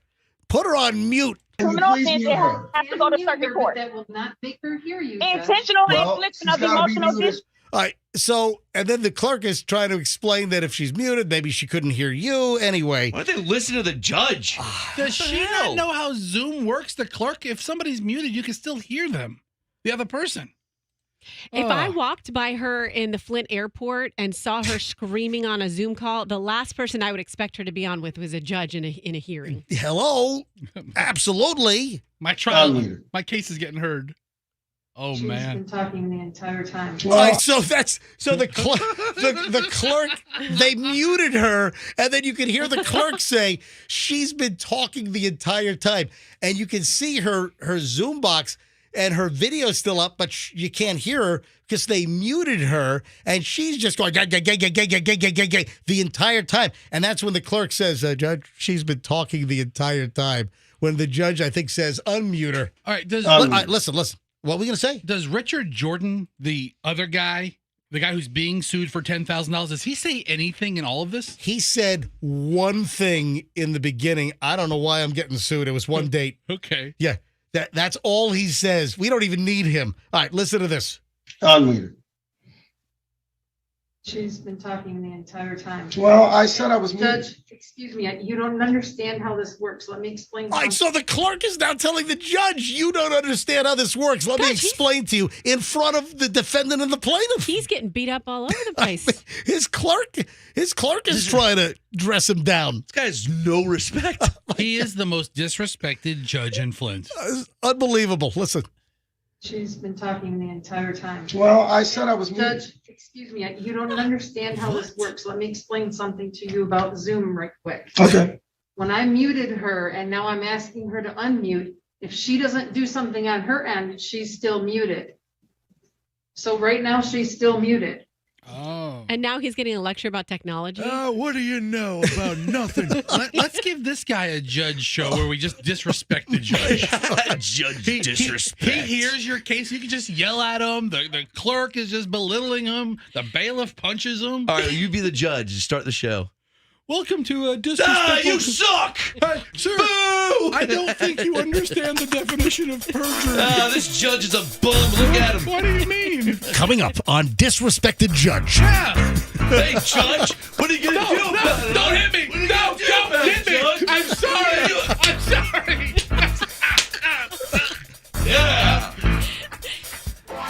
I mean, The judge has been disrespected. He was just beaten severely by the plaintiff. You looking at me, Judge? Yes. You looking at me? And then at the end of each one, you can have like Doug Llewellyn. Like, I'm Doug Llewellyn. The judge has a broken arm and 7 stitches to the forehead. The bailiff did nothing but watch and laugh. Judge disrespected me. Welcome to Disrespected Judge. And then, like, in the chambers, the judge has like his therapist or something. He's like, I don't know. He's walking to his court, and people are pushing him in the lockers, throwing vegetables at him. It's like Napoleon Dynamite. Guys, I have 3.5 minutes of the People's Court music. Oh, I'll listen to it every second. Is that a mini Moog in there? Oh, yeah, there's a mini Moog in there. It's a Model D. Whoa, never heard the whistle part. Oh, yeah. All kinds of stuff in the People's Court thing. It's 4 minutes long. Hang on. I got to go back. No, you don't. At the end, someone grabs his robe and pulls it over his head. Seriously. I got the very end of Disrespected Judge here. But I have asked her to unmute. She's not looking at the device that she's holding. They talk to this guy like he is 5 years old. I'm sorry. Jeez Louise. That hearing was almost 10 minutes long, and I pulled the best parts out of the hearing, but man, That's crazy stuff. Can you imagine that? I know several judges. There is no way in hell that the judges that I know would put up with that. Yeah, but I felt like he was holding his own in the beginning, and then he just got railroaded once his court reporter jumped in on him. What could he do? Sorry, everybody. I'm just trying to be a judge, and it's not easy. If he would have just got up and left in the middle of the hearing, I would have understood. So ultimately, I think it's been moved to a different court, and that judge is like, man, get this lady off my docket. Ugh. I don't want to see this lady again. So now it's some other judge's problem in Flint, Michigan. What needs to happen here is the defendant, this guy, Richard Jordan, needs to file for dismissal. The guy just needs to say, listen, this is a bogus case and file a dismissal. No, this is legit entertainment. If I was this guy, I'd see it through. He has nothing better to do. He's sitting there looking on his Zoom call, just watching. Bullied judge. That's no, doesn't work. Rodney Judgerfield. Like Dangerfield. No respect. No respect, Judge. Rodney Judgerfield? Rodney Judgerfield. All right, Roxanne, you got to stop reading texters' jokes. Just stop reading. Yeah, and if they're bad like that, make sure you do say it's a texter. I mean, You know what time it is, folks? Oh, by the way, I'm about to bring out a blast from the past. I have an MJ morning show. Actually, this goes back to the MJ and BJ morning show. I'm going to bring back a blast from the past. I don't think, Fester, you haven't seen it. Frog, you haven't seen it. No, but I love a blast from the past. You haven't seen it in a long time. Now, you know what this is. Okay. You have not seen this in a long time. Now, Roxanne, I don't know if you've ever seen this. But, it might be new to me. Well, you grew up in the Tampa Bay area. Yeah. And I don't know. Listened to you. Now, when you were a groupie in the stands at Single A baseball, trying to meet baseball players to marry. Yeah, that's how that now, happened. I don't know if Yeah. you were on the road back then, like the Bull Durham stuff, or if you were in the Tampa Bay area. But I'm about to bring something out of the woodwork I was here. in the nightclub. It's called a bullpen Betty. Get it right. I have a blast from the I'm past going to kill you guys. coming up in just a minute. So I saw a story, and it's like, oh, my God. I know where that is. It's in a box in the garage, and I dug it out. Hold on. Mystery item in just a matter of moments. I gotta derail you for a second, just Yes. because you brought up baseball. It's like I have to say this. What, the All-Star game is? It's right, but Is it tonight? Yes, I did get a couple texts from new listeners who were like, "Hey, I saw Doug on The Captain last night. Is that your Doug?" And so I want to say yes, it is. What is that? Some sort of fishing show? You know what? I was going to bring this up. I want to watch that documentary. Well, actually, hang on a minute. I was going to bring this up, not because of Derek Jeter and the documentary. This is sort of like a Michael Jordan-like documentary. Yes. Now, that Michael Jordan, was that 10 parts? Last Dance? I think the Last Dance was. I think it was less than that. It was like 6 parts. It was multiple episodes. It was like 6, 8, 10, or 12, or like 14. But, or 16. But the point it was is, 10. Actually, you're right. it was 10, right? Yeah. She just looked it up. I knew it was 10. Told you. The Michael Jordan ESPN documentary got unbelievable reviews. Everyone said that it was incredible. I've never seen it, but it is sort of on my back burner list to watch because everyone said it was amazing. I don't know how the new Derek Jeter documentary on ESPN, I don't know how it stacks up. How many episodes is the Derek Jeter one? 7. That's 7 up. Oh, because he's number what? He was number 2. Oh, he's number 2. There's All right, no. they should have just 2 episodes. Just 2. Just 1, 2. Gone. Knock it out. Done. All right. Now I was going to bring this up, but not for the reasons that you thought. You told me in an email recently that Dig Dug, your fiance of all right 8 years. Does that matter? Well, hold on. That he refuses to go get a physical. Yeah. And Fester also is in the same boat. Are you kidding me? Fester has not gotten a physical. Fester hasn't been to a doctor since you were diagnosed with that myasthenia gravis. That was in 2011. In 2011. That's a good time to stop going to the doctor when you get diagnosed with something. Fester went all numb. His whole face was numb. His body was numb. And he had this myasthenia gravis. Is it called MSG?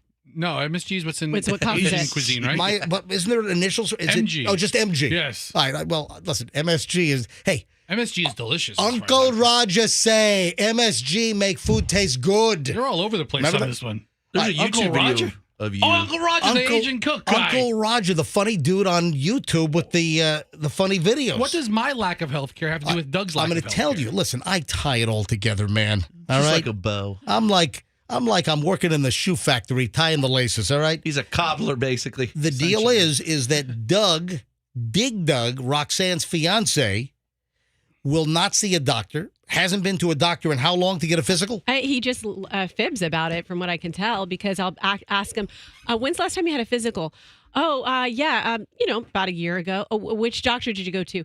That one doctor, you know him. Like So how long has it been since he's had a physical? I don't know. He's very private And about Fester won't get a physical. And the tie-in here is because Dig Dug, I guess, was seen in... Did they just run the first episode last night? It was episode 1. So So he was in episode 1. Episode 1 of the Derek Jeter deal on ESPN last night, Roxanne's fiance, it's the bald dude in the documentary. That's Dig Dug, because Dig Dug is like a childhood friend. And an adult friend. But and an adult friend, like the Entourage show on HBO. He's an adult friend. He's Turtle. Of Derek Jeter. So from lifelong friends, from childhood through adulthood. So Dig Dug is in the documentary. Neither of them have brothers, so yeah, they're... Derek should have ditched him years ago, right? Now, did Derek try to teach Dig Dug how to play baseball? No, they had different things. So Dig Dug never played baseball? I don't think so. No, he liked golf. That was Doug's thing was golf. Come and so on, now Doug. Doug helps Derek with golf. So interesting. So listeners are asking if the bald dude named Doug in the Derek Jeter documentary Is the Doug episode that- is your Doug. is the Doug we refer to. Is he interviewed? Yeah, I watched most of the episode. It kind of ran late. 11:30 it was still on. I'm like, all right, I had enough of this. And the answer is yes, that was Dig Dug. Yes. Yeah, Doug And did great. How many episodes is he in? Do you know? I think he's in 3. I think I might be in 1, but unless it got cut. His ego must be even bigger than ever. Doug's? Oh yeah. He's Does probably woke Derek up. Jeter know that Dig Dug has refused to get a physical or go to... You have Jeter's cell phone, don't you? Let's call him up. Let's call Jeter right now. Yeah, okay, let's do that. I'm sure he's not busy at all since he was up and since he's in LA. Would he pick up doing your his- call? Yeah, listen, it's only 5:16 in the morning. What if you have a Doug So- emergency? Hey, speaking of 5 o'clock in the morning, Yes. Uh-oh. and keep in mind, we got to call the concrete company here in a few minutes. Oh, God, not this again. They open up at 8:45. Is that what it was? 8:30. 8:30. Okay. Yeah, they open up at 8:36. Yeah, they open up at 8:30. You're still upset? You haven't calmed down about All right, this? folks, I had an incident this morning, which if you didn't hear what happened, I'll tell you the story again in about 14 minutes at 8:30. I might have been incapacitated. I don't know if I would have been here this morning, whether I would have been injured or even worse. I had an incident on the Howard Franklin Bridge with the most reckless driver that I think maybe I've ever seen, actually. And it was a company truck that was being driven like it was stolen. And guess what? The company name was emblazoned on the back tailgate of this F-150. What was it again? Universal something? Universal Forming Incorporated. And their office is open at 8:30. And we're calling them up live. And if you missed this, you got to hear the story. Hold on. And then I asked for calls this morning at 6 o'clock, and the phones rang. Oh, look at the Google reviews are now down to 1.9. All right, it was a 2.7 this morning when we walked in. All right, let's not tell the story now. We'll tell the whole story in 13 minutes at 8:30. Folks, you've got to hear this story in 13 minutes at 8:30. Whatever you're doing, make sure you hear it. And if you got to hear it later on, of course, the podcast is available all over the place. The video podcast, MJTV, we're live now on MJTV. You can always watch us. We are on camera, the whole crew. We do the whole show in studio, live on camera from 6 to 10 a.m. You can watch live. If you go to mjmorningshow.com and click on MJTV, you can watch us live, or the entire show is also available to watch anytime on demand after the show. All right, so I'll get into the entire road incident, and I honestly think I'm lucky that I'm here this morning. That's how close this was. At ridiculous speeds with this vehicle. All right, hang on. Whole story coming up in just a bit here on the MJ Morning Show. All right, Fester. Yes. I'm about to bring up a blast from the past. Now, you tell me, Froggy, Fester, either of you guys can buzz in. I'm going to give you details of a story, and you tell me what is about to make an appearance on the MJ Morning Show for the first time in, I don't know, all right, 15, 18 years? Let me get my buzzer ready. Here we go. Out of Michigan, a sheriff's dive team helped a Metro Detroit man after his $80,000 prosthetic leg sank to the bottom of a Michigan lake. According to a release, Brandon Smith and his 6-year-old son were enjoying a float on their raft on Sunrise Lake in Milford Township, Michigan. Officials say that somehow the prosthetic limb separated and sank nearly 50 feet to the bottom of the lake. The family then called the Oakland County Sheriff's Office. Within an hour of being on the lake, the dive team was able to locate and recover the $80,000 prosthetic leg from the bottom of the lake in good condition.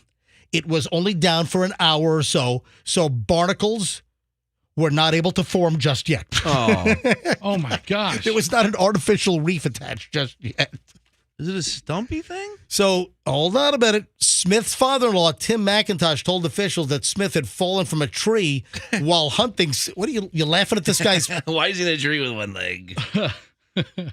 No, that's why he has one leg. Oh, okay. Ooh. So the father-in-law said that the guy that lost the leg at the bottom of the lake, he'd fallen from a tree while he was hunting 6 years ago, and he's had 17 surgeries. Oh, man. And he has a prosthetic leg. I guess he lost the leg. Poor guy. The dive team did an amazing job in a variety of conditions and circumstances, according to the Oakland County Sheriff, Michael Bouchard. Put out a release. In this incident, they were able to make a big quality of life difference for the gentleman, who obviously would be greatly and negatively impacted by the loss of his prosthetic leg. I'm proud of their everyday work, especially the circumstance. Anyway, so they recovered the leg. All right. $80,000 prosthetic leg. So expensive. Ladies and gentlemen. Are you going to let us guess? Fester and Froggy. What is about to make an appearance after many years on the MJ Morning Show? Wait, is it an audio or a visual? It's got to be one of his the prosthetic leg crotchety call. It is a visual. He's got Stumpy. You have Stumpy the lucky leg. Let me You see have Stumpy the lucky leg. Stumpy!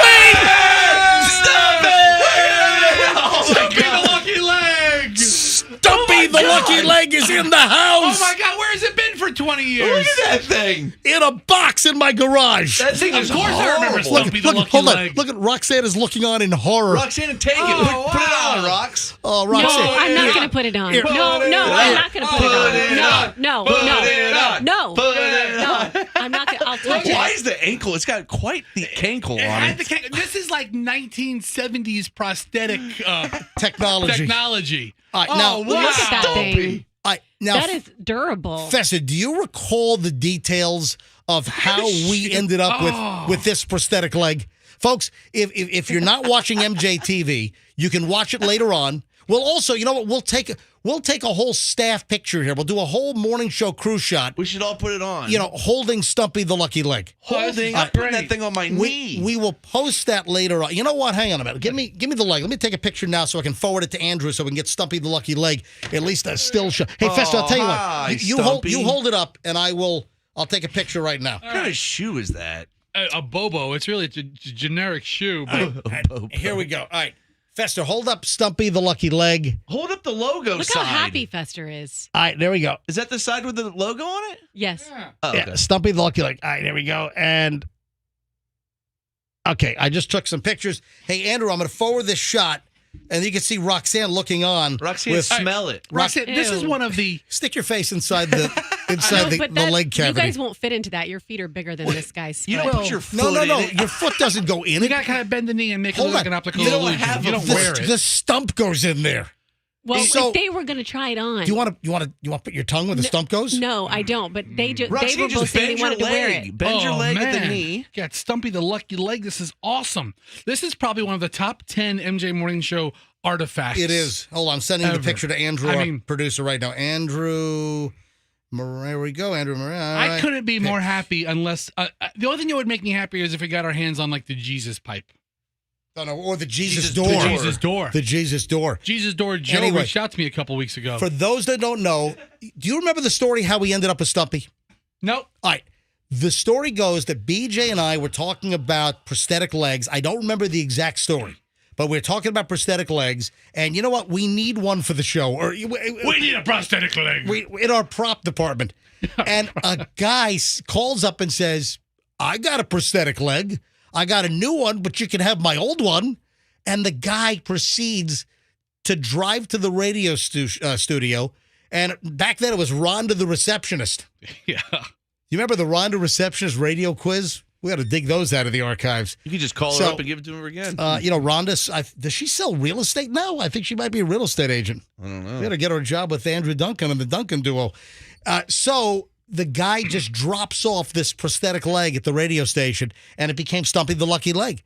And if you had any kind of luck that you needed for anything, then people would request to come by, rub the leg. Yeah. We would do events, bring the leg out, and we'd lug the leg, and we would say, hey, we're going to be so-and-so. If you want to come, like the crotchety old man CD signings. It traveled with us. We would bring the leg to the, oh, thank God you've answered, like the CD signings at Sam Goody and Blockbuster Video and Music. People would touch the leg like it was a religious artifact in Rome. And then we would get emails and calls about how luck came their way from Stumpy the Lucky Leg. It really is lucky. Yeah. Rub it. There was one guy that was in an elevator accident, but that was aside from him. Yeah, aside from him, that was it. But it was a staple for many years, and it's been in a dark, cold box in my garage for like 20 years, 18 years, and I just unleashed the leg. That thing is the worst prosthetic. You realize that when I carried that in this morning, I had a third leg? Yes. You realize that? Yes. All right, so that's horrible. All right, Andrew will get the picture of the Stumpy the Lucky Leg that Fester's holding in the studio, but it's back. Good old Stumpy. Oh man, Now, look good in the office. I can't leave it here because we've got a theft problem in our office. I can't leave it here because I'm taking it home. Our office is a destruction mess. Yeah. So like It's the worst thing I've ever seen. the owners of the company came by, and like Steve Triplett just walked to our office and closed our door. Yeah, no, Everybody it's else's so office, bad. Everybody else's office is open. Our Go take a picture. It's like You don't a understand. frat house. Whenever the Beasleys are in town, they close that office to make sure that like Brian Beasley and even Fester, why don't you clean your office? Your stuff is hey, all over the place. When Caroline Beasley, who's the big CEO of Beasley Media Group, when she was in town doing a tour not long ago, they made sure the door was locked. Yeah. I even think they put like under construction tape across the door, like it was being Yeah. like it was being remodeled or It something. looks like two Right. awful, bad behaved teenager boys Two? live in there. I don't go in there. You It's lying all sack. Fester. Every prop you've Fester ever has used. 3 cameras in there. Yeah, well, I don't want anybody to steal our stuff. Oh yeah, they're not going to be able Somebody to find went in there and anything. threw It's a all my wreck. sweaters on the ground and all my cups. Hey guys, have you seen Elon Musk shirtless? Yeah, I did. I was going to comment on that, and I was going to send you that article last night and make a rude comment. Don't And you then ever talk yeah. about how white I am? All right, his nipples are like wine corks. Wow. What? I didn't zoom in. Elon Musk, guys, if you think that I'm pale and I need a tan and I need some sun, oh my God. I look like that. Do you remember that tan mom out of New Jersey? Do you remember that lady? Patricia something? Next to Elon Musk, I look like the tan-obsessed mom out of New Jersey that made the rounds some years ago. It's not only like he's white, he's also hairless. Like one of the, what's that animal that your daughter wanted? That weird. Like an axolotl? Yeah, he looks like an axolotl. Like an axolotl is like a marine creature. But they're white and they're hairless. They're pale. And they're pale. He has some sort of like disease. Does he have like vitiligo? What, the whole body? No, Yeah, no, he's just pale. How are you that pale? First of all, I don't know why he's shirtless. When you're that pale and you're in the sun, and where was he? Was he in Greece? And his best buddy is shredded with a tan. In Mykonos. So and there's a guy behind him who is tanned and shredded, and Elon Musk is like, woo! It seems like if you have that much money, you could just get a new torso. Can you hose me down? I'm telling you, he's like the Pillsbury Doughboy here, and the guy is white as a sheet of copy machine paper. I don't think he's fat. I just think he's No, pale. he's big and pale. He needs to put on a swim shirt, man. The UVs, he's going to get cancer. I'm telling you, this guy's going to get skin cancer. Or he's going to get some vitamin D, which clearly he has none. He's in the sun one day ever. This is crazy. Obviously. On a trip to Mykonos. Yes. My skin is the color of some of the Greek flag.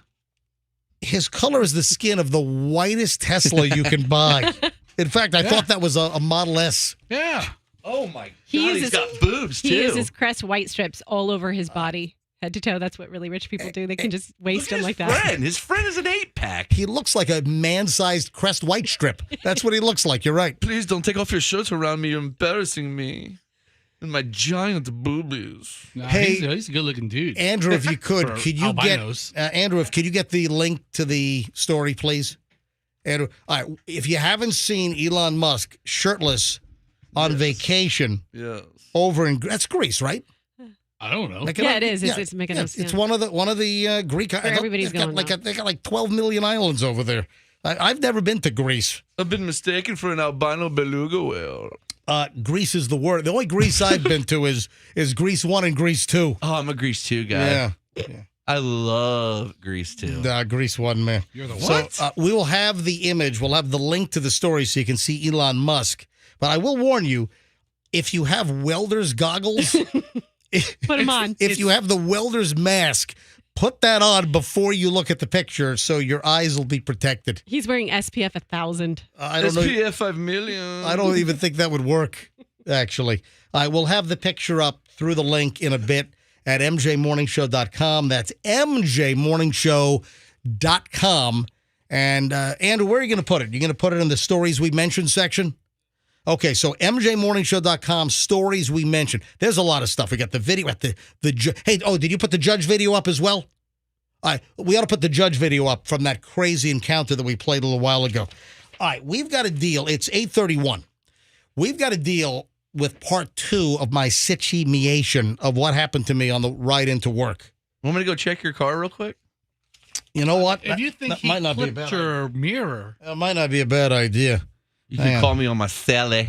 And I got to call Michelle because Michelle was almost making a call to Stewie, the insurance guy, to collect on my $3 million life insurance policy. Stewie? Yeah, that's my my insurance guy. Cool. Yeah, which, by the way, my 10-year term runs out at midnight on December 31st. Better kick the bucket soon. Well, no, here's the deal. A new 10-year, the prices are going through the roof. Yeah, you're much older now. But I'm in good shape. Yeah. Let me get Michelle on the phone, then I'll tell the story. Yeah, Michelle, you know what? I think Michelle probably would be happy to grab the $3 million and let me buy the farm. Could have happened today. Yeah. Hey, I'm not exaggerating. It literally could have happened. Hello? Hey, good morning, lovely. Mm-hmm. Now, are you okay? Yeah. All right. You were listening this morning at 6 because I got text from you. Yeah. I'm telling you, this could have been really ugly. I am not exaggerating. I was shaking. I don't shake. I'm not scared. I know. I am not scared of the road. Go ahead, Michelle. I know, but you're fine. You're fine. You made it there safely, so. He was shaky-bakey for How do like you 3 know segments. already? I like how Roxanne asked you if you were, what did she say, a driving goody-goody? Yeah. Well, he's no driving goody-goody. Yeah, he's not a driving prude. I mean, he has no issues getting up to speed and a couple of miles above. But that's all. Yeah. Otherwise, everybody else better be a driving goody-goody. I was driving in. First of all, Michelle, let me ask you a question. It was close. I almost got hit by a vehicle doing at least 120 miles an hour. I mean, that's how fast this maniac was driving. But you didn't. I did, but you know what? I think he might have grazed the rear view mirror, the side view mirror. I think that his vehicle might have just grazed. Let me go check real quick. The side view mirror. Take me 2 minutes. No, just stay right here. We'll do it during the break. Good, I don't want to anyway. We'll do it. I'll go check. right. And I'm driving a Fields BMW loaner. I'm driving an X3 loaner now because Fields came to the house yesterday to pick up our X5 for standard oil change. We just have the regular scheduled maintenance. And that's the great thing about Fields BMW is we live in South Tampa. They send the valet right to my house. They pick up the vehicle. They left me with an X3. I'll get ours back later today. Can you imagine if I would have been knocked off the Howard Franklin Bridge into Tampa Bay in a Fields BMW loaner vehicle? I don't think Gary Gordon would be too happy about that. He would not. He No. would not be happy. He has insurance. All right, so Michelle, before I give out the details here, and there are a lot of elements to the story that have developed since, and we're going to try to call this company because I'm pissed. Okay. All right, now, Michelle, be honest. Would you rather have me or the $3 million life insurance policy? You. Come on, Michelle. Man, Okay. What about at the end of the year? At the end of the year? Yeah, Because my policy expires and I got to buy a new one. Oh. Yeah. You. All right, just checking. Liar. I'm just checking. All right, I got to tell a story. I'll talk to you in a bit. Okay, you just need to put it behind you. I Put it in the past. Oh no, he's not. He is going to do everything but that. You're not going to believe. Let it go. I cannot. Let it go. Let it go. He's going to call the company. We're going to call the company now. Oh my gosh. Yeah. Just let it go. No, I'm not. He's going to kill somebody. Michelle, someday. this guy's a nuisance. And then we went to the Google reviews for the company. I heard. And people have been leaving comments for over a year about a reckless driver from this company. All right, Michelle, I'll talk to you in a bit. MJ, there's like 15 new reviews. Here's the deal. All All right, folks, here's the deal. I was on the Howard Franklin Bridge this morning. It was 5:49 a.m. I was running a little late. So I got to the studio, obviously, in plenty of time to be here for the show start at 6. But I'm on the bridge at 5:49. And, from where I was on the bridge, I'm only, 5 minutes to the studio. And so I got here with 5 minutes to spare today. And I'm on the bridge. I'm following traffic. I'm in the lane number 3. So it's the second lane to the edge on the right side. And suddenly, out of nowhere, boom! A vehicle is within a millimeter of my car. This truck apparently is weaving and swerving at well over 100 miles an hour. I think about $120. I think this truck was doing 120 miles an hour and is weaving, I think, from the far left to the number 2 lane. And in that process, coming next to me, had drifted, had swerved, and came into my lane at 120 miles an hour is my estimate, and almost sideswiped me at 120 miles an hour. I think first he might have almost rear-ended me, and then he almost sideswiped me. So, this is a crazy, crazy story. This is absolutely insane. Then listen to the Google reviews. Oh, hey, that's Derek Brooks. Tell Derek Brooks we'll be right there. All right, so this was crazy. The vehicle's a commercial vehicle. Oh, Derek Brooks was almost run over this morning as well. That's why he's calling up. All right. All right, hang on a minute. All right, no, I'm kidding. All right, so on the vehicle, as it's passing me, and I'm like, oh my God, I'm shaking. I was almost hit at high speed on the Howard Franklin. Right. This is after 2 people died on the Howard Franklin northbound at about 7:30 yesterday morning. Do you know what happened there? A driver was distracted in a pickup truck. A driver was looking at his cell phone, didn't realize traffic was stopped, and smashed into people at high speed. 2 people died. So, I get off at that exit at Kennedy every day to go home. So I almost get hit by this guy. I tell the story that the vehicle is from Universal Forming Company. Universal Forming Incorporated from Oviedo. That's how you pronounce it, right? Oviedo? That sounds right. Yeah, from Oviedo, Florida. It's not far from Orlando. And I tell the story. We get a guy calls up at 6 and said, yeah, he just had the guy fly by him. Said he's seen that truck before driving like this. Then another guy calls up and said, you ought to see the Google reviews. I mean, does this company want this to be their reputation? Listen, I have no idea what's going on The here. driver? He must be really good at his job to be able to keep it with all this nonsense. It must be his company. We went to Google, but apparently it's a big concrete forming company. They do huge buildings. Maybe it's his. This is crazy. So Universal Forming is the name of the company, emblazoned on the back and side of this pickup truck, and the guy's driving like a maniac. I thought the truck must have been stolen because that's the only way they could be driving like this. The truck's got to be stolen. So here's the deal. I talk about it at 6 a.m. when we start the show today. We're getting calls. So we go to the Google reviews for this company, and all the reviews, the top reviews, are how bad the driver is. Listen to this. From 5 months ago, Rod Weaver wrote, "Learn how to drive a company truck, not a race car on I-4. Not a good idea to drive like that with your company name on the side of the truck. Coming from Polk County. Being passed like I'm sitting still is ridiculous." Then here's another one. I mean, I can go down the list. Go to all the reviews of all the. How many bad driver reviews? Several of them are from MJ Morning Show listeners Well, no. in the last couple hours. No. This is a year ago. I'm going with the ones that existed prior to my encounter. Right. I would never trust a business who is driving like a complete maniac on I-4, bobbing and weaving and almost running cars off the road. Might want to rethink putting your business name on your white pickup truck if you can't represent it properly. Stay safe. Whoa. That is nuts. All right. So then I tell the story and mention it's Universal Forming.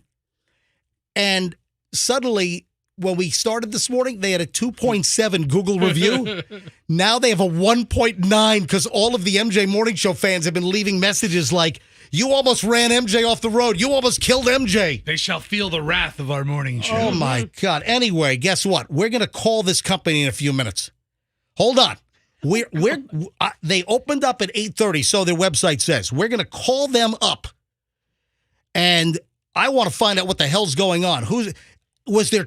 The way they were driving, it would seem the truck was stolen. But now looking at the Google reviews over the last year, they're driving like maniacs, or one employee's driving like a maniac.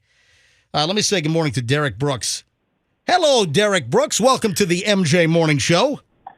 Hey, I want to make sure I stay on your good side, man. Yeah, no kidding. I don't need all the MJ fans on me, man. So I'm going to make sure I'm on my best behavior for this interview. Hey, the legendary, world-famous Derek Brooks. Let me tell you right now, Derek, you're lucky I'm here this morning to do this interview because I was almost taken out at 5:49 this morning on the Howard Franklin Bridge by a maniac in a concrete company pickup truck. Man, I was just listening to it, and again, I'm grateful. Obviously, no one that got hurt again, especially with the tragic news of the other accident. So I understand your frustration, man, and hopefully, I think with the movement you're making this morning, not only will get that company in line, but I think some other company drivers that are listening will probably follow suit, man, and be better drivers. But Derek, can you imagine that we go to the Google reviews and people have been commenting about this bad driver for over a year on Google reviews? No, I'm not surprised. I've seen that before. Unbelievable. And it just gives you an idea, of the power, of social media, internet, that people have an outlet to express their reviews.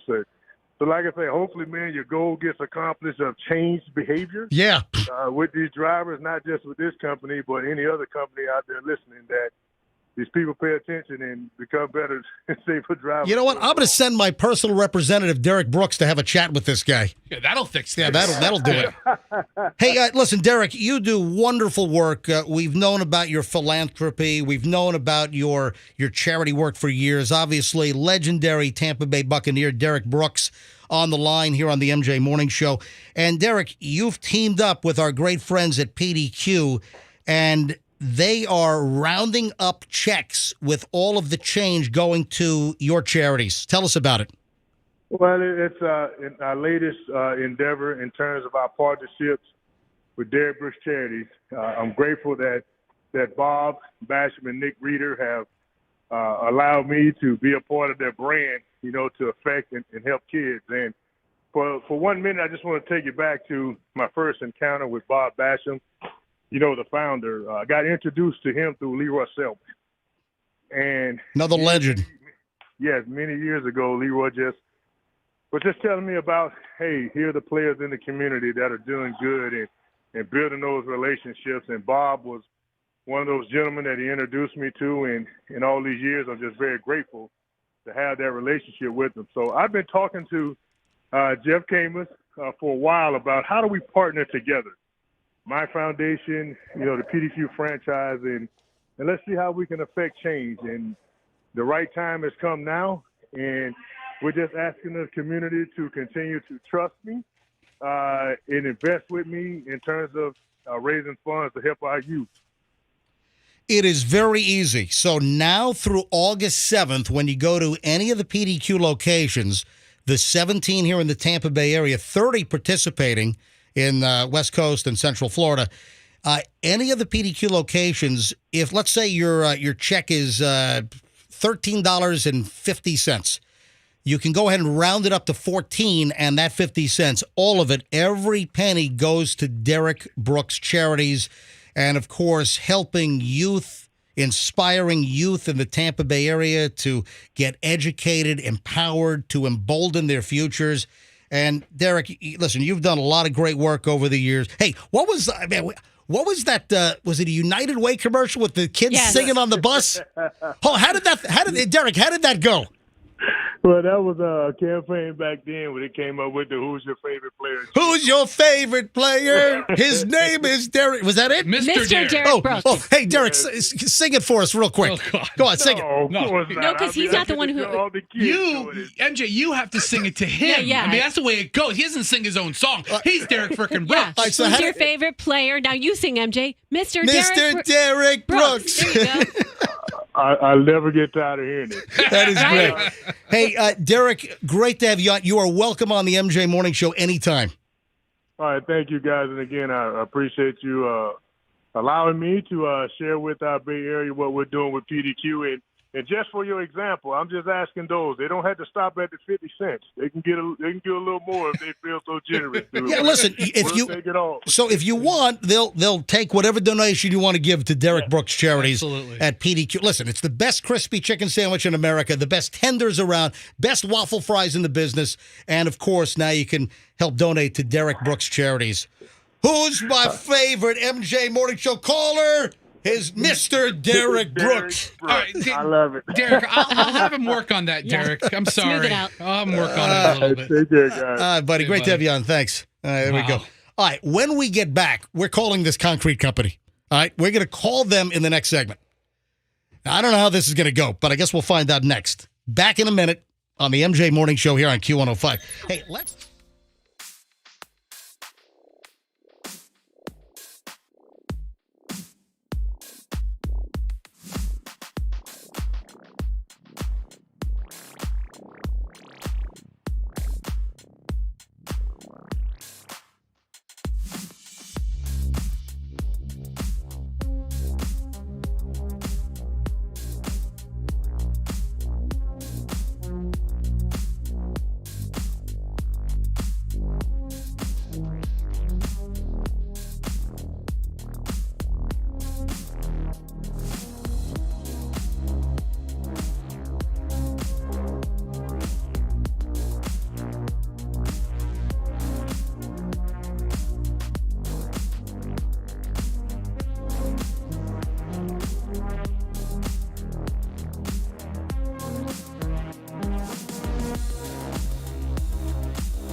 Morning Show, Q105 MJ here with Froggy, Fester, Roxanne. A lot to do.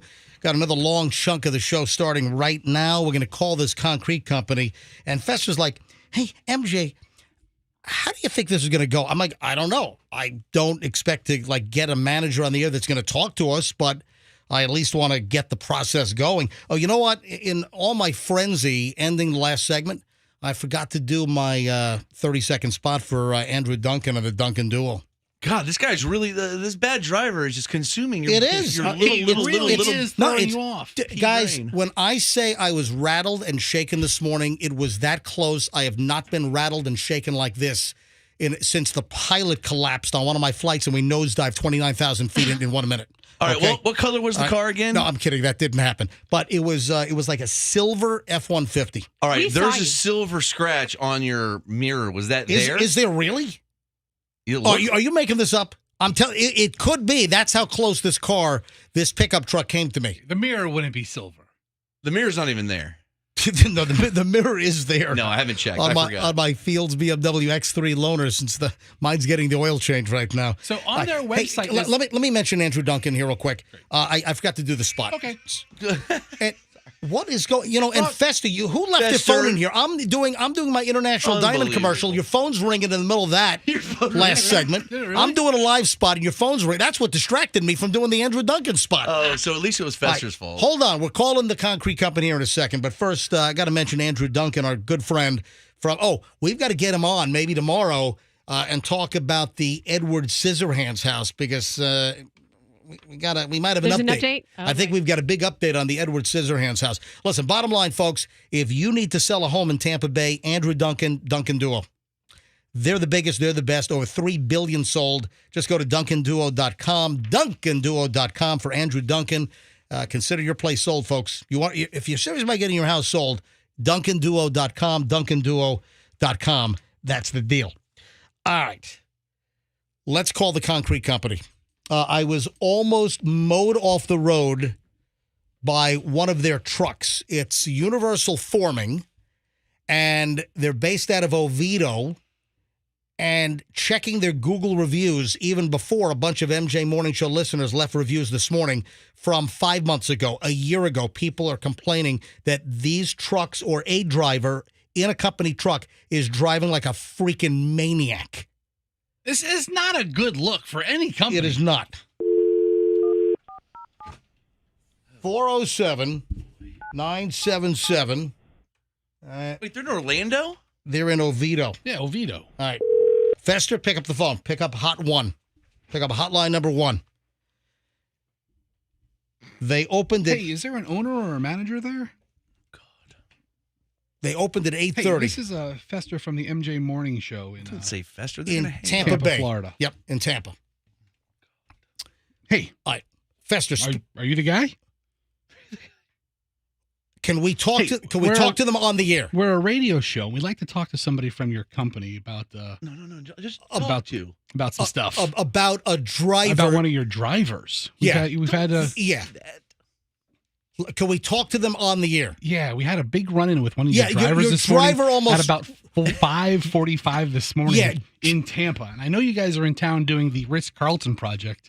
I don't know if it's one of those guys or what, but We've been talking about this on our radio morning show this morning. Tell them that MJ, the host, was almost hit by one of their vehicles at 120 miles an hour. Just put them on. We'd like to talk to somebody, at least give you guys a little opportunity to at least know. I want to know if one of their trucks was stolen. Yeah. The only way that your company truck was driven like that is if it was stolen. But then we saw the Google reviews, and apparently there's a really bad driver, and people have noticed this 5 months ago, a year ago. All right, I'm sorry. You guys look like you do fantastic work, but if we clicked on your Google reviews, and people have been complaining about the driver, and we've had he was driving maybe 120 miles an hour this morning. Weaving and swerving on 275. It's almost unbelievable. Almost hit me. And the person here in the background is MJ. He's the host of the MJ Morning Show. And can we talk to them on the air? Anyway, we'd like to speak with an owner or a manager and possibly talk to them on the air and just at least bring to light what we think's a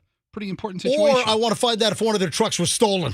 Because that's the only way someone would be driving like that is like they're in Grand Theft Auto and they just stole it. No, if you can, I'll hold. I mean, we're live on the radio. Yeah. I mean, you're not. I mean, we're talking on the phone, but our program is on right now. Right. We like to get to the bottom of it and give you guys an opportunity to can we speak, learn about your employee. Can we speak to somebody on the air right now is what I'd like to know.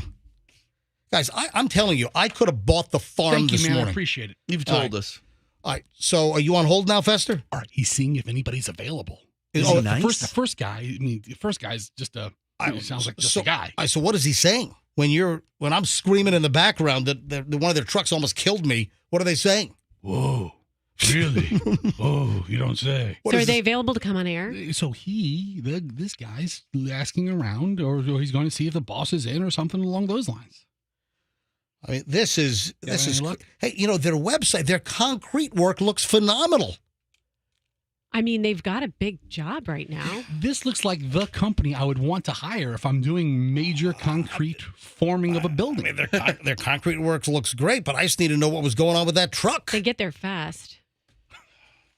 And, it was brought to our attention that people have been noticing this on Google reviews for going back like a year. There are multiple reviews where people are talking about the reckless driver dude.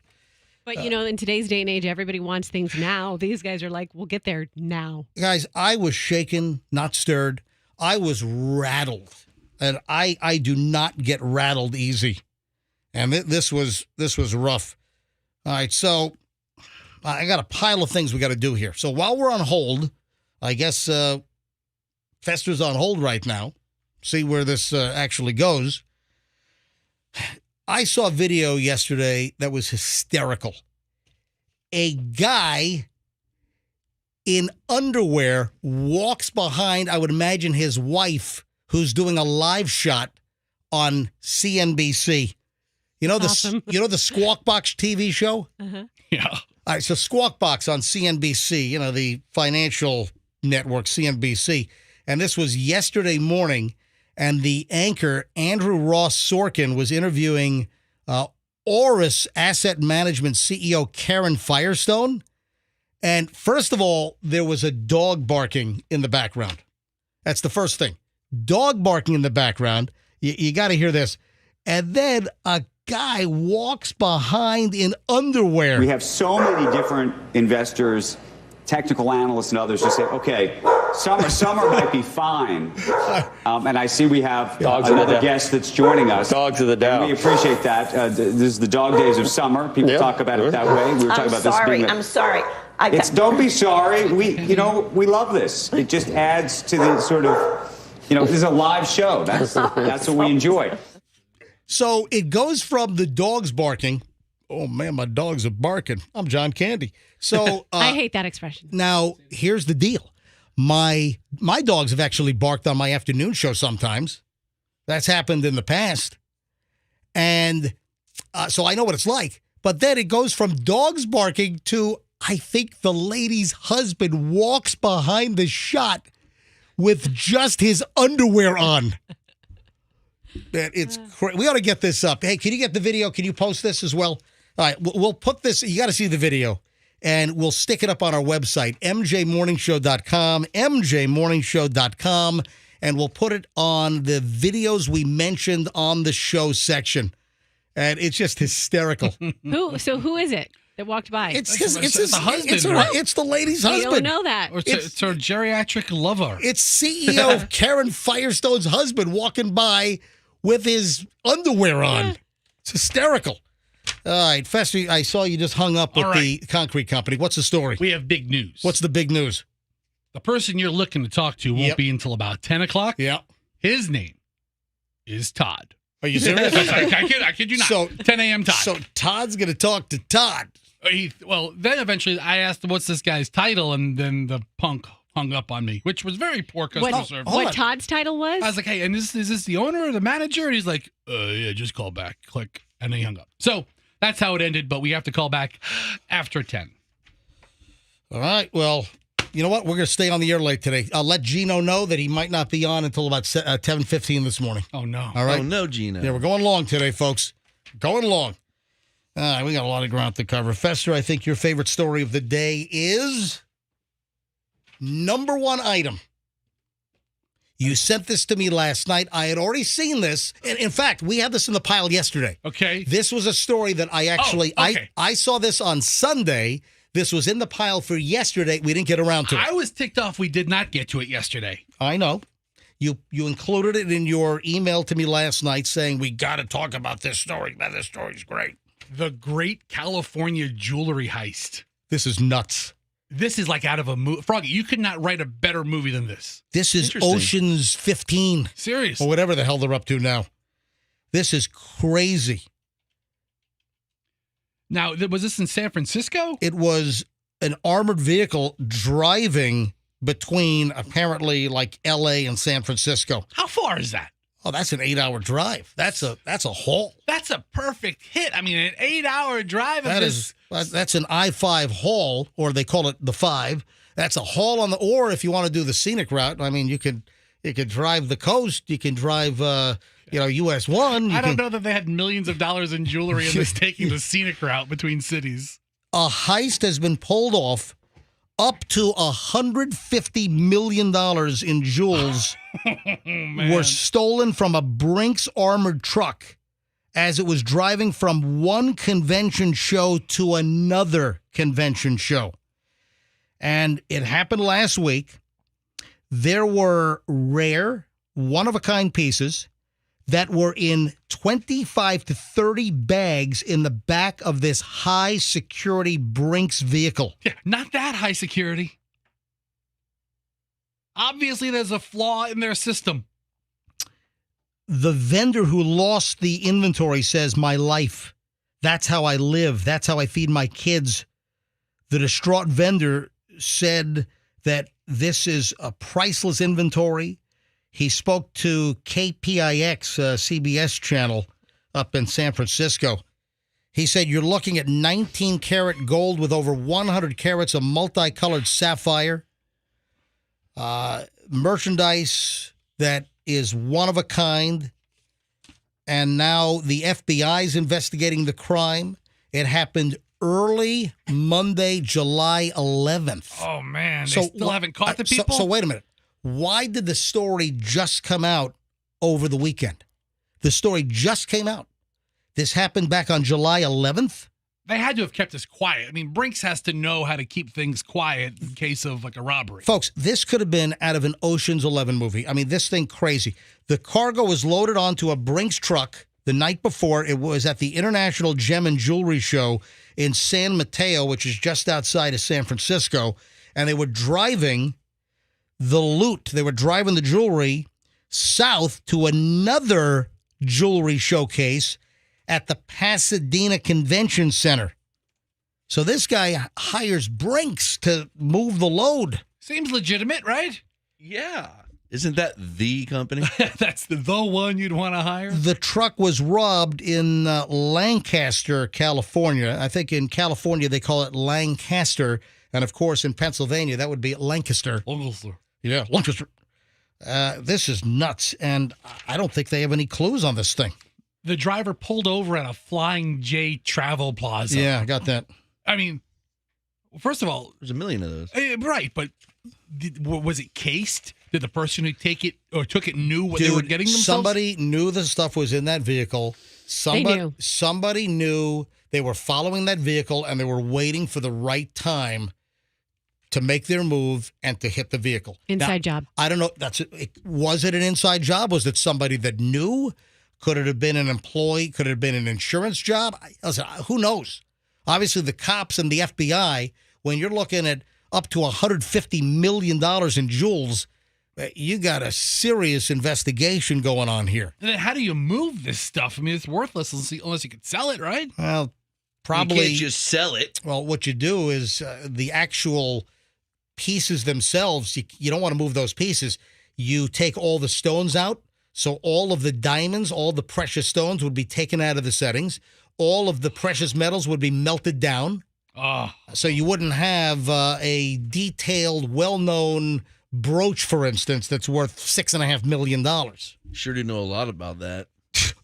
Oh, really? Isn't there? Just yes. saying. I mean, Yeah, you do. What's the stolen diamond called? What's the street term for that? It's not hot diamonds. What's it called? Is it a fugazi? It would be a hot diamond. It would be hot jewelry. I don't think there's any special name, Roxanne. No. Like You seem to know a lot, so I'm asking. No, I don't think there's. I mean, the way you went over how to disassemble stolen merchandise and peddle it, MJ, was really uncanny how specific TMI. it was. Guys, I mean, you were really on point when you gave every detail of what these guys should do. Like no, you just trust me. Wikipedia'd it. Trust me. They know what to do. Right. They Guys, know. Listen, and you do too, which is really shocking. What do you mean it's shocking? I mean, you knew every step to how to move stolen merchandise. Yeah, you did. I don't run a fencing operation. Listen, I'm a well-traveled individual, and I've paid attention to lots of things. Movies in my life. Yeah, have you seen the movie Heist with Gene Hackman? He melts down the gold and puts it in the bars of his boat. Yeah, MJ was a contributor to that movie, apparently. I was a consultant. No, I wasn't. Really? Did you meet Danny DeVito too? Oh, man. But this is a crazy story. How do they not make a movie out of this? I mean, what are these guys doing right now? Where are they sitting on it? How do these trucks not have... Did they steal the bags or did they steal the trucks? How do these bags not have tracking devices? I have so many questions about this. Well, the vehicle would have a GPS device. They can track the truck. But as you said, the Brinks truck was at... Flying J. They had stopped. Now, bring up the story. Is there anything new to this? Because, the story is a couple of days old since it finally leaked. But, again, it was robbed in the early morning hours of July 11th. Outside of L.A. in Pasadena. Yeah, Stuffed for pancakes. All my latest stories that I could find online just say that the truck was, or the merchandise was stolen. All right, so where's the the Flying J information? Okay, so here on ABC 7, right? The driver and crew pulled over to Flying J Travel Plaza in Lebec, California, around 2 a.m. According to the L.A. County Sheriff's Department, at some point while it was parked at the rest stop, someone broke in and stole the cargo. The driver and the crew of the vehicle were cooperating with investigators. Listen, were they sleeping in the front seat? I think they went into the Flying J for the meatloaf special or something. Why would they leave the cargo in the vehicle unattended? Unless could it have been an inside job on the Brinks driver's side or who knows? Someone related to the ownership of the jewelry. Again, we don't know, but it's a crazy story. $150 million. Jeez. All right, guys, it's health quiz time on the MJ Morning Show. Ooh. Fester, you can't do it because you haven't been a doctor in 15 years. That's true. Ladies and gentlemen, it is time for the health quiz. Are you guys ready? Mm-hmm. Should I give Fester a rectal exam? Please? For the quiz? No. Oh. I need you guys to do something. So if you're ready...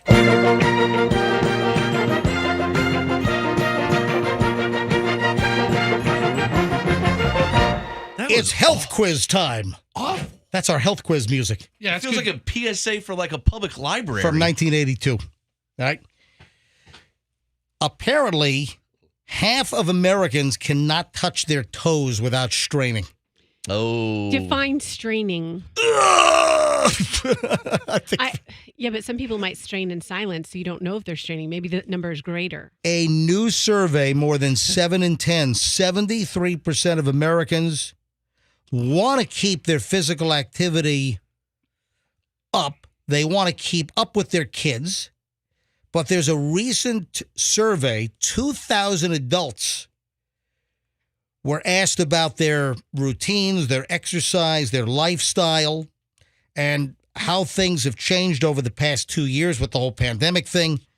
So we have 73% of Americans want to increase their physical activity. They want to be able to keep up with their kids, lead a healthy lifestyle. But only half of the respondents, 51%, can touch their toes without straining. Wow. 70% of the people want to make an effort to be physically more active. But what I'm focusing on is that over half of respondents cannot touch their toes without straining. Hey, why do you want to touch your toes anyway? I'm going to do it right now. Oh, great. Especially hasn't seen his toes. Yeah, and your toes are so close to you, it's not even fair. Hang on. Froggy, will you stop it? I mean, the distance between your fingers and your toes is not great. Can you see me on camera? Because I went all the way. Right now, I'm on the Craig Latimer, Hillsborough County Supervisor of Elections microphone. All right? Hang on a minute. Can you hear me? Yeah. All right. Vaguely. All right. Now, can you see me? You're going to hurt yourself. All right, look at this. Don't pull a muscle. You bend his legs. Can you bend your legs? I didn't bend my legs. I didn't bend my legs at all. All right. Okay, great. Boom. No strain, nothing. I touched my toes like. You did it really quick, though. It's not like you held it. Was it? It was like a very bouncy move. It wasn't. I don't need. If you want me to hold it, I can hold it. You guys are making things more and more complicated. Let me try. All right, Froggy, go ahead. I want Frog. Go ahead. Touch your toes. Let's go. Froggy, let's go. Okay. This is very compelling. All right. Did I strain? No, you're fine. You're fine. Stop with the constipation sounds, will you, please? I did it, though, man. My back hurt. Yeah, Froggy did it. Froggy did it very easily. I recuse myself. No, you cannot recuse yourself. Touch my toes. Watch. No, come on. Fester, can you touch your toes? Yeah, touch them right now. Fester, stand up and see how close you can Hey, get. I'm sorry. And don't fall over. Not to pick you apart while you're doing this, but I just know you pick me apart when you look at me and stuff. Roxanne. But I notice you don't have much hair, like from the mid calf down. Do you shave No, from the mid calf down? Yeah. I normally wear tube socks and they rub off my hair from my mid calf. He's a competitive Tour de France biker, and he shaves his legs like Lance Armstrong used to do. And he gets blood All right, infusions. hold on a minute. Wait, hang on a minute. Roxanne, since you're on Fester's side, I need you to call play-by-play. Go ahead. Okay. And do me a favor. So and do me a favor. Hold on, Fester. Yeah. Don't do that horrible audio that is used incessantly. Oh, he's done it again. It's world class. Like, have you seen all those stupid videos online? You don't do that. I'm just going to describe what I see. All right. Play-by-play, Fester is going to try to touch his toes. Go. So Fester is making a mistake, number one, right now, because his legs are spread. I'm not going to repeat what I just saw. Dude, I'm not going to describe that. Are you adjusting He was yourself just- yeah, he adjusted himself. in front He of did. Roxanne? He did. That's why I'm here to do an athletic feat. I'm Everybody's not worried entitled about to people a around pinch me. and twist. Seriously. Let's see if you can touch your Okay, Fred but Flintstone feet. But you're, oh my gosh, All right. that is a rearrangement that we did not need to see. Okay, he's doing it, but his feet they're wide apart. You need Then to put you your feet can't together. bend over. You have to put Yeah. your feet together. They have to be touching. They're touching. No. Okay, now All they're right, I can kinda okay, but touch them. now your knees are bent. Now his knees are bent. yeah. That's not bad. Yeah. My knees are bent a little bit, but that's a pretty good effort. Nah. All right. Yeah. Does that Pants are pass? falling off. No, it does not pass. Oh. Because And his I think pants the are whole falling point off. is like you touch your toes, you don't bend your knees. That's not part of it. Fester Roxanne, failed. Roxanne, stand up. I'm not. All right. No, we didn't. can do You think it. we're all going to do it, and you're not going to do it? Of course you can Of course do you got to do it. All right, I will call play-by-play on Roxanne. Yeah. All right. Fail. All right, Roxanne is wearing her thirst trap jeans with holes in weird places. Roxanne. Look at these holes. Look, she has a hole right by her hip. And Well, come on. awfully high. Roxanne's thirst trap jeans? Yeah. All right, go ahead. Oh, my great. God. That was Oh. ridiculous. Was that Oh, good? my. Did you get it? Very flexible. All right, no issue. Just one more time. All right, boom. One more time. Oh, Boom. Fester. Roxanne touched her toes with no problem. Okay, great. Were you a cheerleader, Roxanne? Yes, but I broke all the rules, so it was like only for one semester. Break all the rules. I had like nail polish and earrings, What all do the you things you mean? weren't supposed to do. Was it in Dallas? What do you mean you broke the I broke rules? all the rules. You're not allowed to have fake boobs. All right, so it looked like all of us touched our toes with no effort. Yeah, Fester's the only one that With minimal effort. And he's the one that doesn't go to the doctor ever. minimal effort. Yeah, it wasn't like, oh my God. Aren't you at the age you're supposed to get the Yeah, I give myself one on the reg. What are you saying? He's at the age. Is he at the age Froggy's of a been colon? telling me that I shouldn't get an exam. A colonoscopy. Yes. Yeah, you need to get a colonoscopy. Or just a prostate exam. Or wait a minute. How about you just get a physical? You've never had a physical. That's a Can good we place have a to start. doctor come in and give him blood work? We oughta. I ought to have Dr. L's phlebotomist just roll in and draw blood on Fester and see what's going on in that frame. I had a physical back when I played high school football, and I was fine. Yeah, when he was 17 in 1990, what, 2? On the button, I think, 1991, 92. Yeah, sure. Thankfully, your weight hasn't fluctuated at all since that time. Well, it fluctuated up. All right. Anyway, hey, we got a lot to cover. Kylie Jenner is being called a climate criminal. Have you seen this? A climate criminal? You know, the claws are out for the Jenners. You know, Kylie Jenner and Mom Kris Jenner and the Kardashians. Yeah, the claws are out. So we got to tell you why Kylie Jenner is now being called a climate criminal. Was she burning the rainforests or something? Hang on. We'll give you the full details and a whole lot more next in the final chunk of the MJ Morning Show next here on Q105. Stand by. All right,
And of course, today is PDQ's Day.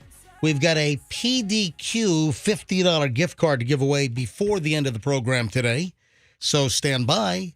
Your shot at a $50 PDQ gift card in minutes here on the MJ Morning Show. Also, don't forget that the 1K song of the day is Boys of Summer, Don Henley. Now, when you hear the Boys of Summer by Don Henley between now, 9 o'clock, and 5 p.m., if you're caller 7 at 800-990-1047, you'll win $1,000. It's the Q105 1K song of the day, and today is the Boys of Summer, Don Henley. So good luck from the MJ Morning Show. I had a lot of ground to cover. I had a little Google run-in yesterday. Interesting. So Google run-in and the Amazon situation this morning. We'll get to that. And what are you going? Because it just looked like you were harassing during that Google thing. What do you mean? I'm not harassing. You were you're tailing the guy. Hold on. I'll tell the story in a minute. First, though, Kylie Jenner is being called a climate criminal. Not a smooth criminal. She's a climate criminal. Ooh. What is she doing? Kylie Jenner got on a flight for 17 minutes on a private jet when it would have been like a 45-minute car ride. That's how you do it. And, well, they're bragging all over social media. Here's the deal. Kylie Jenner. Is that like flying from Tampa to Lakeland? Brandon. That's longer. That would be like flying from, seriously, that'd be like flying from Tampa to, Tampa to Lakeland. Yeah, that's Tampa to Lakeland. Right, if you drive, 45 minutes. Yeah. Right, that'd be good. Okay, fine. No, that'd probably be like 48 minutes. Or Bradenton or something. Yeah, it's like flying from St. Pete to Plant City.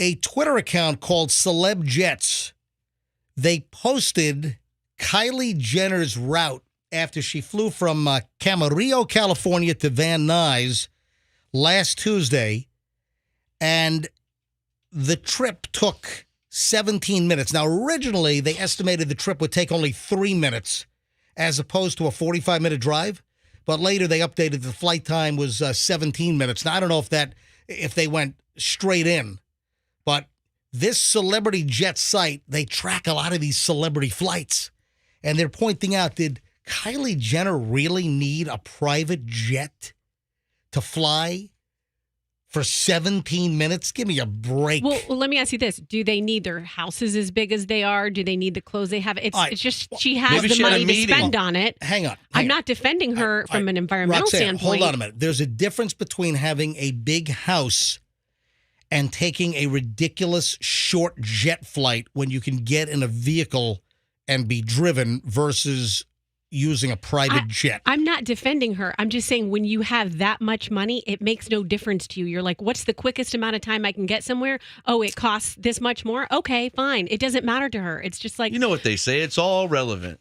There's also, I guess, a photo that she posted that Kylie Jenner posted of she and Travis Scott, and they're on like the ramp. at an airfield, maybe Van Nuys, and you've got one jet on the left and one jet on the right, and it's like his and hers jets. And the caption on the Instagram post from last Friday with 2 jets in the background, and it was, "You want to take mine or yours?" Yeah, that's completely obnoxious. That is Isn't that the guy who killed 20 people at his concert?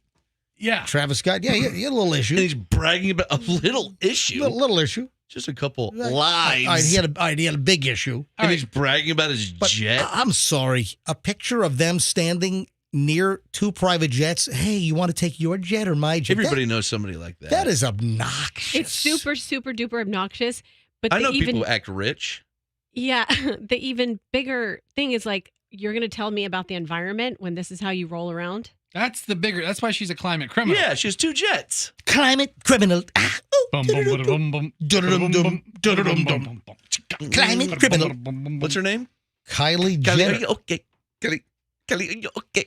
Kylie, are you okay? Kylie, you're okay. Kylie, you're okay. Okay. Kylie, don't fill my shoes. Promise. Promise.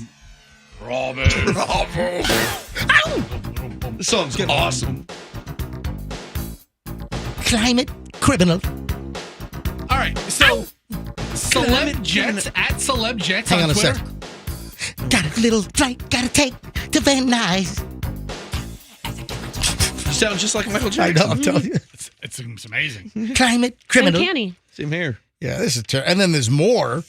You know, I guess back in May, Kylie Jenner, is this on their TV show, The Kardashians, back in May, that Kylie and her mom, Kris, that they were videoed in a supermarket and they were pushing a shopping cart and they were so giddy and excited. They're pushing a cart of groceries. I saw And this episode. Then they paid at the checkout counter and people were saying that they were making a mockery out of the things that regular people do every single day, like you and me and our listeners, like going to the supermarket and getting stuff. Kris Jenner was so excited to swipe her card at the end of it. Then they went to a gas station and went to the the car wash. Oh, yeah. I'm looking at the car wash picture right now. And they were like, they thought it was Disneyland. Yeah, that's what they said. They later compared the drive-through car wash in their Mercedes G-Wagon to Disneyland and called it a tourist attraction. They said, they're at a car wash at a gas station. They're like, we should take the kids here. Like it's a car Well, wash. usually don't they just buy a new car when their car gets dirty? Do you remember a couple of months ago that she was having trouble slicing a cucumber and that became a thing online? Yeah. You remember that? How do you say? Cucumber? No, I don't remember this. That's different. No, that was Alec Hilaria. Baldwin. That was Hilaria. Who she couldn't cut a cucumber? But the knives are out for Kylie Jenner because she's a climate criminal. Ow! There's plenty of videos of Kardashians manipulating cucumber type things. Okay, thank you. Thank you.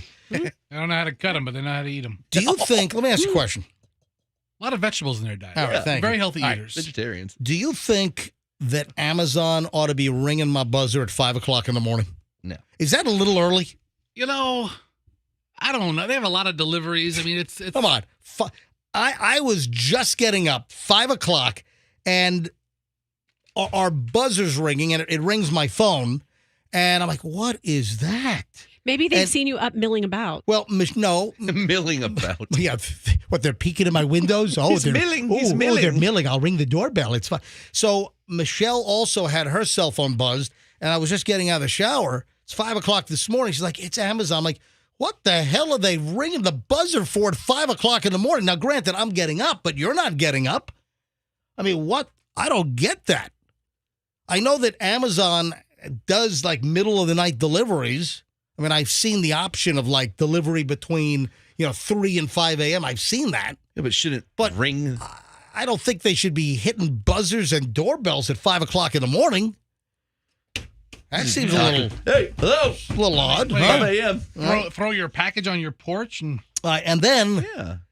Froggy, you going to chastise me for the cool video that I took yesterday on my Instagram live feed? Cool video of you hunting down a Google guy, I missed this. terrorizing him. Did you scare him? It's on my Instagram feed right now. Folks, I encourage you to give me a follow on Instagram because you never know what is going to pop up on my Instagram feed.